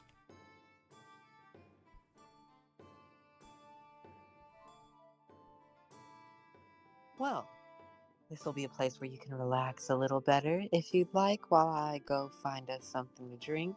You two should, try out the water, she says, nudging Gabriel and, tilting her head towards Capper, like, make your move. And then she'll start walking away and say, I'll be back with that wine. Yeah, Gabriel definitely flushed red once he realized where this was going. Because he didn't really they didn't exactly realize that get away from the crowd meant go on a hot spring date. But it's a little late to back down now, I guess. Look, excellent wing woman. So, yeah, I guess he will... He didn't exactly get dressed to go in the water, but he'll, I guess, get changed and get into the water. Alright. Strictly speaking, you don't need particular clothes to go in the water. Well, I mean, at least not... I mean, get out of the... Never mind, we're not going there. Not that, Maddie.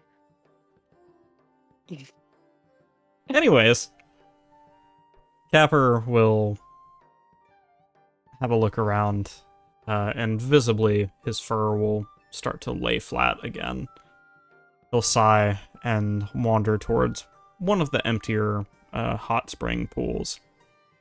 He will kick off the shoes that you gave him and settle in, well, whatever he happens to be wearing, probably just commoner's clothes.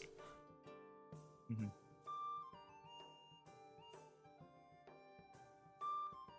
And then he'll look up at you, anticipating.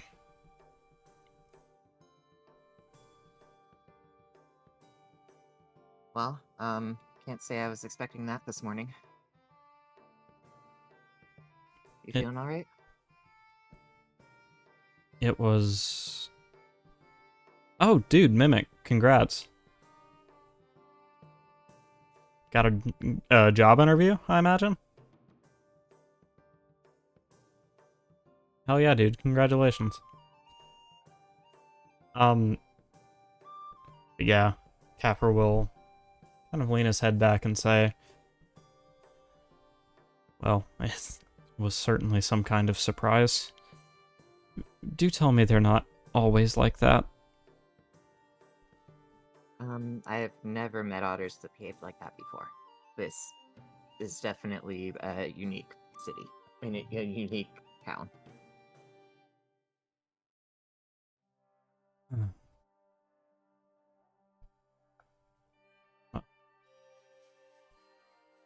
There's an upside. Found a nice warm place to relax. He will kind of curl up on the upraised stone that he had situated himself on to sit. And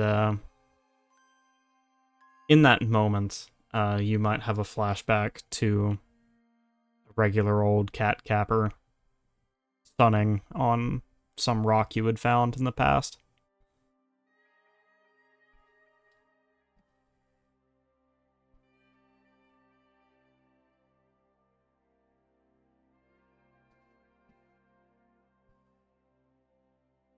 Manuelo, are you still not leaving the wagon?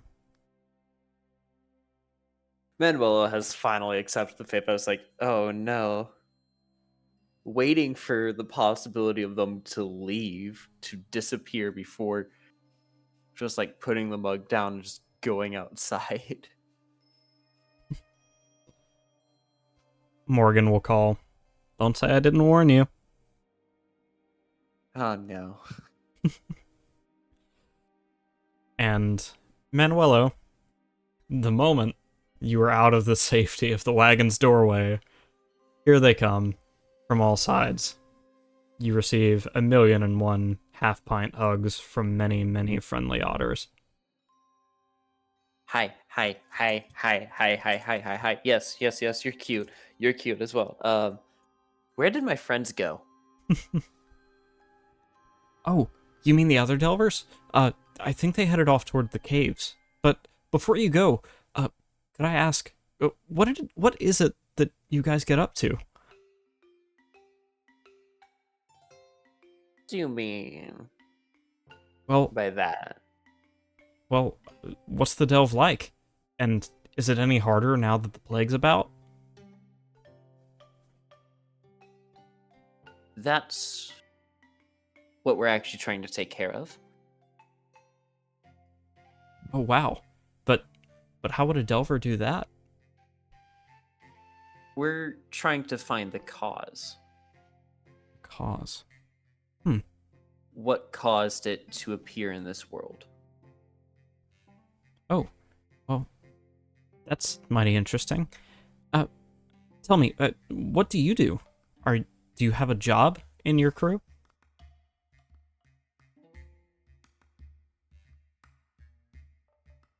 Oh no.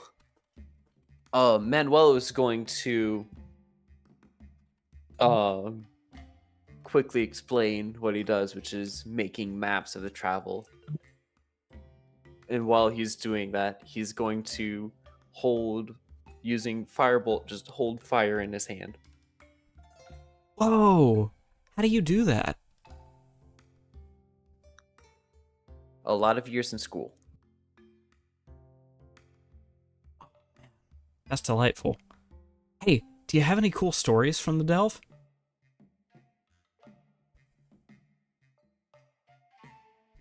Not right now. This... Sorry, I can't think of any more questions, but unless someone interrupts or Manuelo starts refusing to answer, the questions will keep coming. Answering the 1,000,000 questions that he can before eventually being like, "Hey, I'm sorry, I have to go find my friends." Oh, okay. Well, enjoy your stay. Thank you. And by then, I believe there's a Beatrix wandering about. Yes, looking for wine.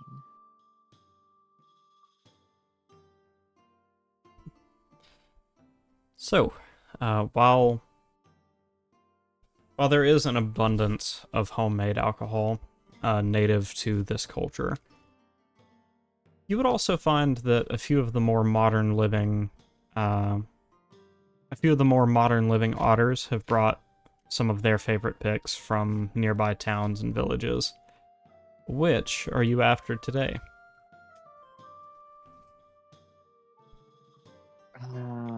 If it informs your decision at all, native wines are going to be a lot stronger and lack flavor, where the opposite is true for the modern wines.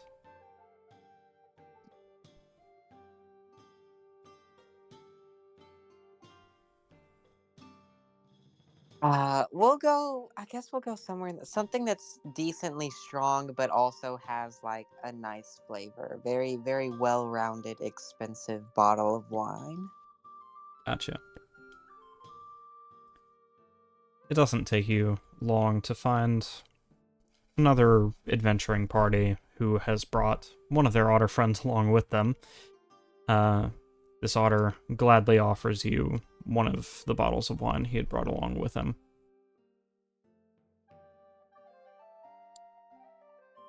Fantastic. How much does it cost, or is he just giving it to me?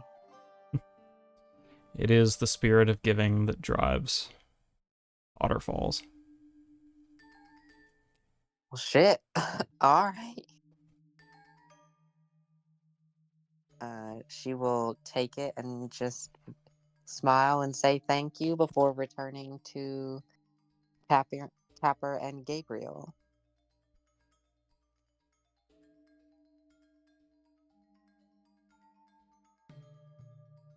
All right. Okay. So Capper, like, did he just like take his legs out of the water and just rest on the rock in the sun? Is that where he left off? Oh no. So what I was trying to say he did, there's a little shelf of stone towards the edge of the water where one can sit, and from the waist down, they're in the water. What Capper has done is kind of curled up so that about half of his body, he's curled up on that shelf such that about half of his body is submerged, but his head is resting on his arms just above the waterline. Okay.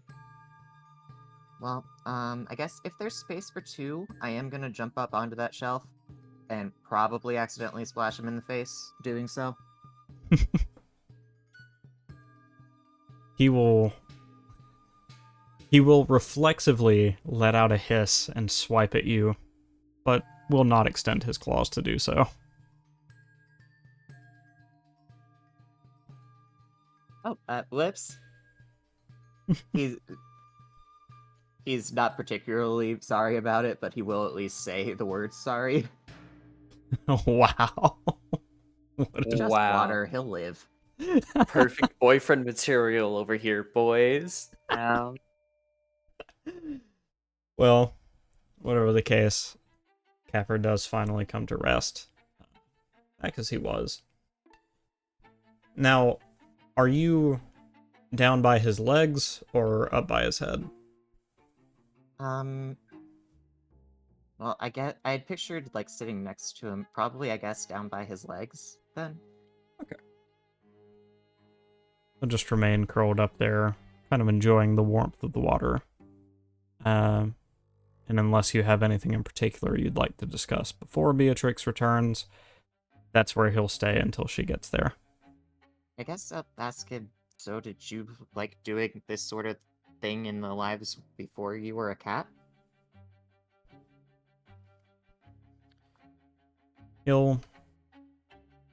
His ears will kind of perk up. He'll take a moment to ponder your question and say, what, do you mean like hot springs or curling up in hot springs? Curling up like this. Because you did this as a cat.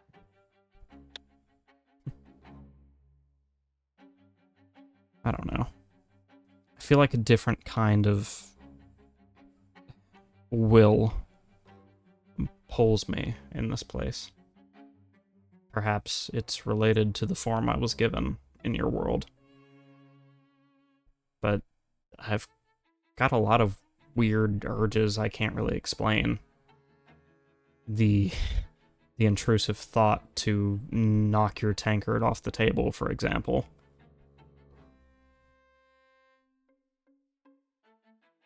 Oh, okay. Well, please don't do that. Of course not. Why would I do that to you? He says with a huff. Alright, well, hopefully you did also like wine in a previous life, because you did like wine in a previous form.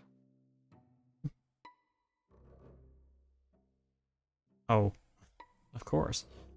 I'm not opposed to a little wine here and there, but you're going to drink responsibly, right? He asks pointedly. He's going to look up at the sky, look up at the ceiling. What do you mean? Of course I'll be responsible. At this, he will prop himself up on his knees on the shelf and scooch really, really close to you, grabbing your face and attempting to turn it toward him. You're going to drink responsibly, right? He's gonna, like, give him a, like, a sarcastic look, probably. Yes, I'll behave.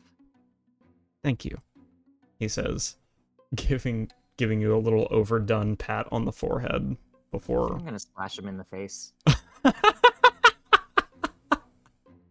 This is so cute.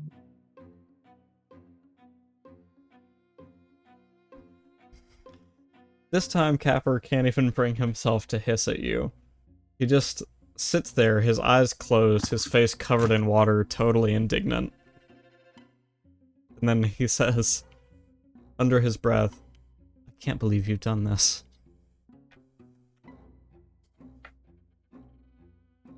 Sorry? And here I thought we were getting close, he says. Kind of playing it up for the joke as he brings a wrist to his forehead and flops backward onto the shelf. Oh, my days, whatever shall I do to be so betrayed by a ferret?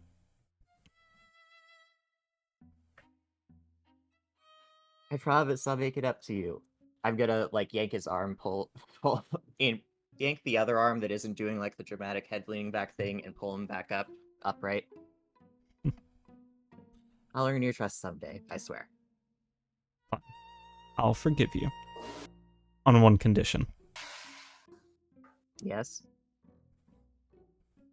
If there's a place in your world where they enjoy fish and rice, then I'm going to ask you to treat me to a dish that we know in my world as nigiri.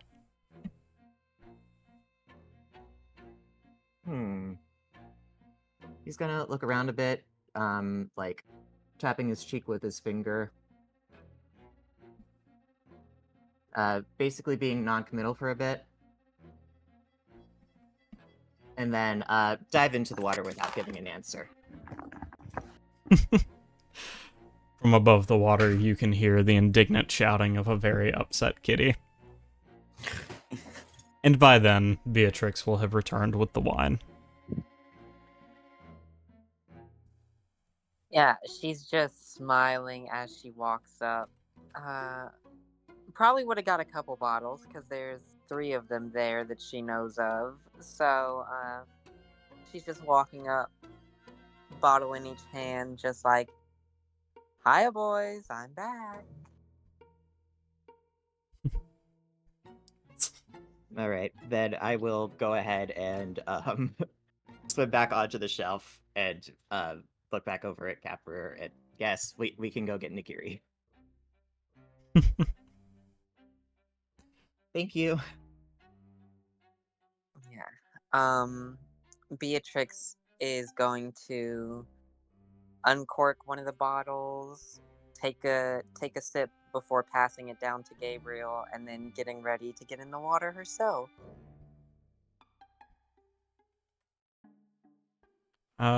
By now... Sorry, what were you saying, Beatrix? Nothing else. She's just she's drinking and then, getting ready and getting in the water.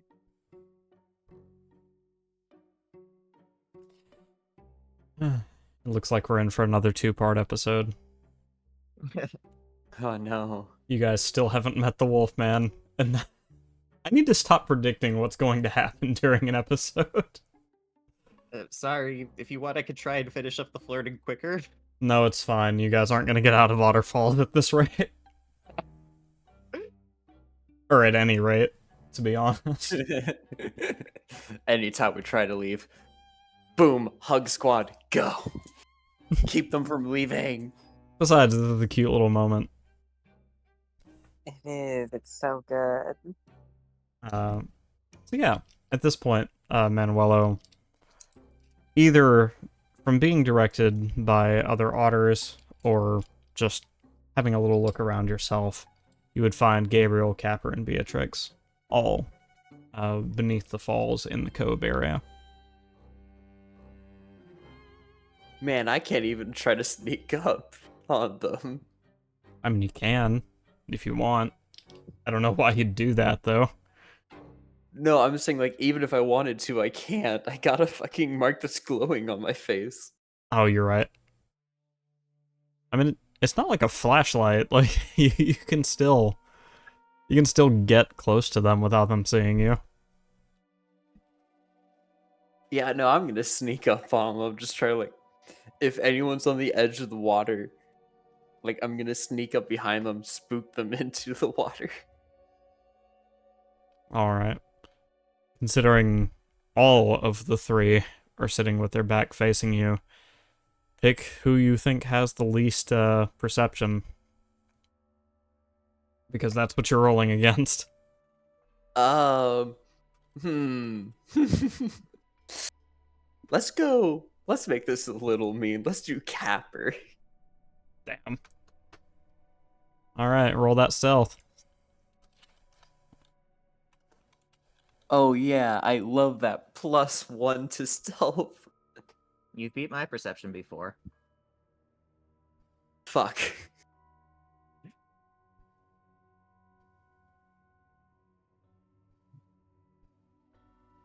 Here we go. Damn. I couldn't even beat the roll itself. In perhaps the most athletic move you've ever seen Capper make, Capper gives a quick glance behind him, pretending not to notice that Manuelo is approaching, giving him just a few steps more before he leaps, like, from sitting, leaps out of the water, grabs Manuelo by the arm, and executes the most textbook arm drag you've ever seen into the water, bringing himself down with him.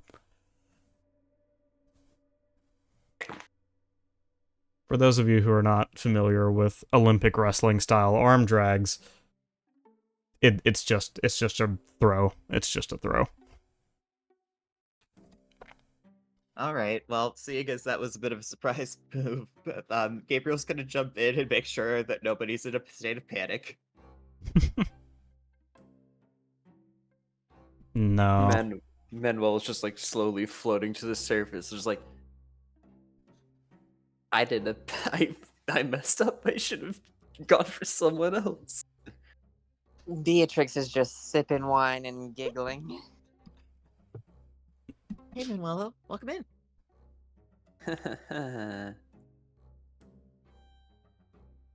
Capper will emerge from the water and shoot Gabriel a toothy grin as if to say, "Did I do good?" Gabriel basically did not notice the whole stealth takedown thing at all. And just assumed that everybody decided to jump in together to have fun. Oh. Manuel is just gonna be like, "You got me good." Just like noticing that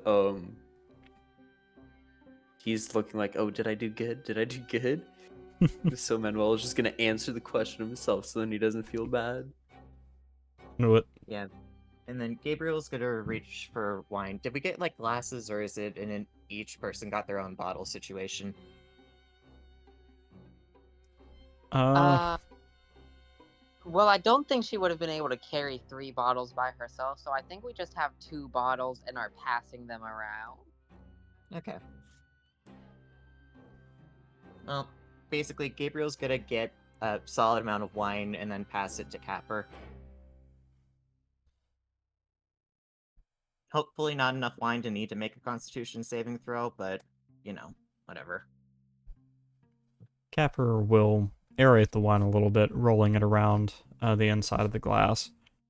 Have a sniff, and then turn the bottle upward, enjoying several swallows before passing it over to Manuelo. Yeah, Manuel is just gonna, just like after reaching the edge, just gonna take it and just like take a couple swallows. Just like, I'm happy I left my bag in the wagon. Capper will proceed to... Sorry, I forgot this. Will proceed to settle up beside Gabriel and give space for Manuelo to sit between himself and Beatrix.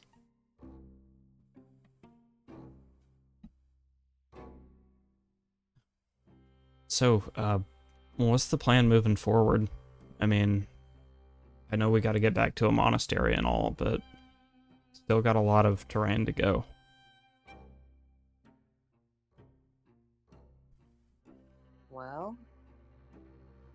not much in the way of plans other than travel. The only stop that we know we're making besides this one is the High Bethel, which should be on the way, and then, well, we're out of the Trade League for good, hopefully, as we head north through Alamance and into Batian. Manuel is just gonna like perk up hearing Bachan. It's like, wait, we're actually going to Bachan? To get to the monastery. Yeah, we have to. Yeah, no, I might be able to visit home. Oh yeah? Where's home to you, Manuela? I'm from the Batyan. I'm from... Shoot. So, as you know, there are 3 types of lignites. Okay. There's the loam link, which is mainly the moles and armadillos living underground. You have the surface, so it's just the basic, just living on the ground like everyone does. And then you have the canopy, which is in the tree tops, which is where I'm from. If we pass by any of the forests, like on the way, I might be able to check up on some friends that I've been either pen pals with or even that I've met before.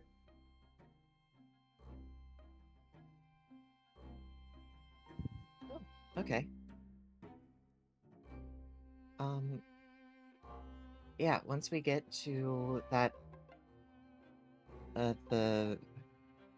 once we get close enough to chart our path through there, we can take a look and see. For sure.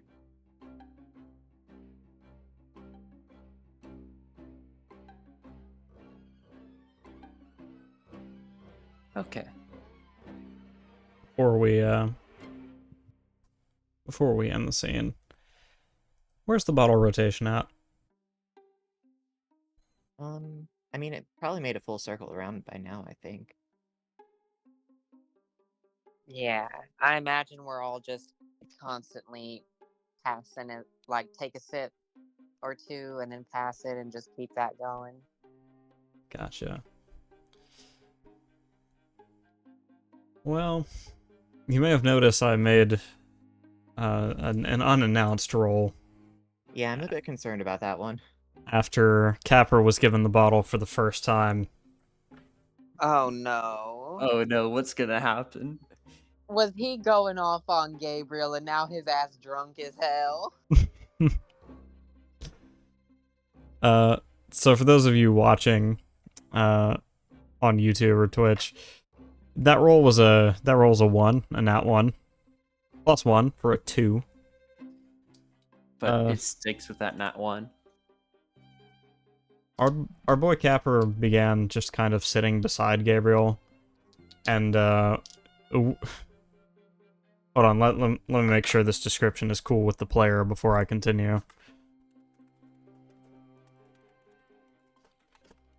I feel like I should point something out real quickly.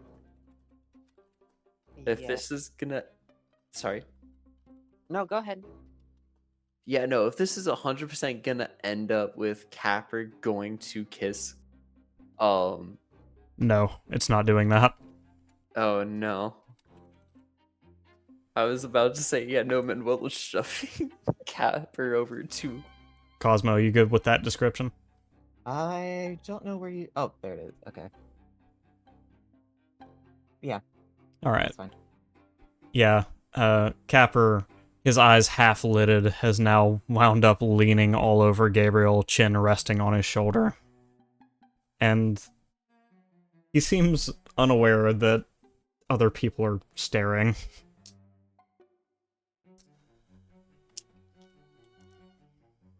Um, it is he like visibly gone at this point? Not Like, not gone, but between his feline instincts and the effect of the alcohol, he's certainly not himself right now. okay, well, I'll leave him be there, but signal to the others that we probably do need to get going soon. Beatrix is just grinning at Gabriel as she continues sipping on the wine. He'll roll her eyes at her, but that's about it. Manuel is just like reaching for the other bottle of wine just to look at this and just take a swig. And with that, If it continues on, Gabriel will start blushing a little bit, waiting for everyone to agree to leave, but that's where he'll leave it. No, we unless Manuelo makes a move to leave, because Beatrix thinks it's funny, she's gonna hang out there until those bottles are empty. Oh, Manuel, after like taking the third or fourth swig from the wine, just gonna like put it down, just gonna be like laying down on the ground, just looking up. That's it. Jesus you do leave Christ. him out to dry. Okay. Okay, in the time it's taking Manuela to get there, is the bottle ever being passed back to Capper? I need to know. Pepper, no. Okay, might have some. Okay. No, Beatrix will absolutely go to hand it to Capper if Capper wants it. Yeah, if Gabriel doesn't stop you, Capper will take it again, and will make another con save. Yeah, nope. Oh, come on, Gabriel. We're just letting loose a bit. Let the man have his fun. Manuel is passing the other bottle. You both doing this right now. I'll let him have one more sip. Ah, that's the spirit, Gabriel. Here you go, Capper, she says, giving him the bottle.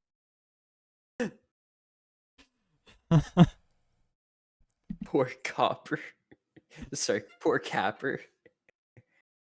And with that, Capper will do just as he did the first time, turn the bottle upward much further than before, and enjoy as much as he will be allowed to drink before Gabriel takes the bottle from him. Yeah, no, he's not getting more alcohol than the first time's worth. He just started trying to chug the whole bottle. No, he's not getting that much.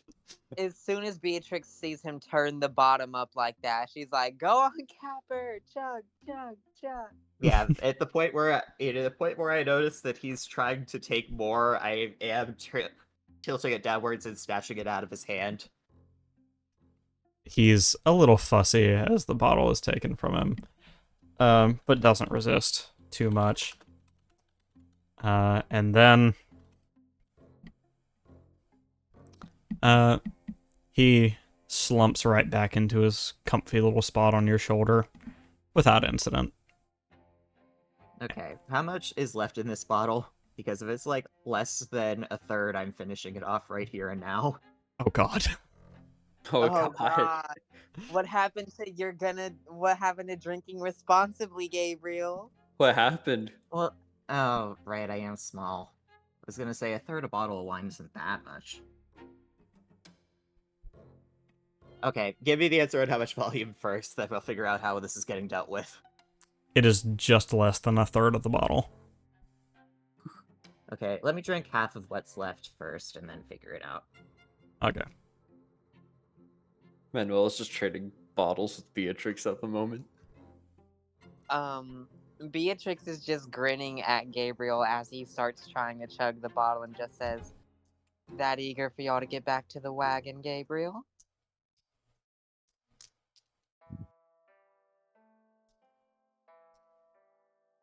Anyways, Gabriel, you have no problem getting as much of the wine, half of what remains of the wine. However, if you you get the feeling that if you proceed, you might have to contend with your stomach. Okay. That's DM's way of saying you'll make a con save if you drink the rest. Okay.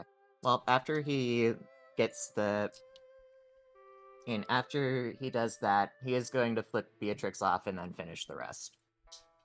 All right. Roll up, Gabriel. Oh my god, good luck. I'm not going to tell you how you behave, but I will tell you how you feel. Okay.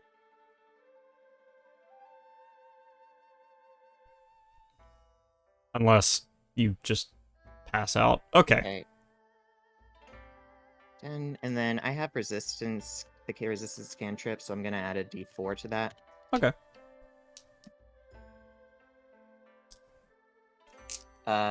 11.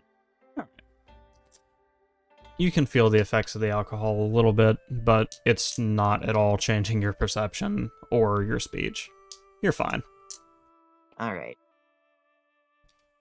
So once that one's done, I'm gonna, like, carefully set it up on the rocks and begin the process of dragging myself and Capper out of the water.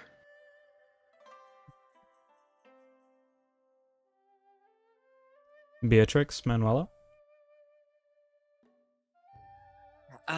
Well, I guess. What time of day is it at this point? It's just before noon, but if that's informing your decision, you should also know I'm about to end session. Oh, yeah. Man, we got drunk real early. Yeah, this was quite the day drinking. Yeah, she'll stand up with everybody, and once we're all out of the water, she will prestidigitation us all dry.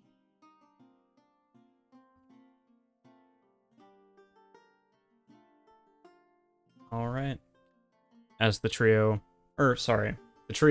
plus Capper heads back to the wagon, they are once again inundated with hugs and questions until they are safely inside their wagon once more. And that is where... Oh, sorry, go ahead. Yeah, I was gonna say, I'm not sure, like, what state Capper's in, but if he needs support, like, to get to his bed to lay down, then I'll do that. All right. But that is where our episode will end. It looks like next episode is going to be episode 12, part 2. Because we have yet to meet the aforementioned Chariot and the Wolfman you see on screen, and I apologize. That was my fault. I put too many interesting things between here and there.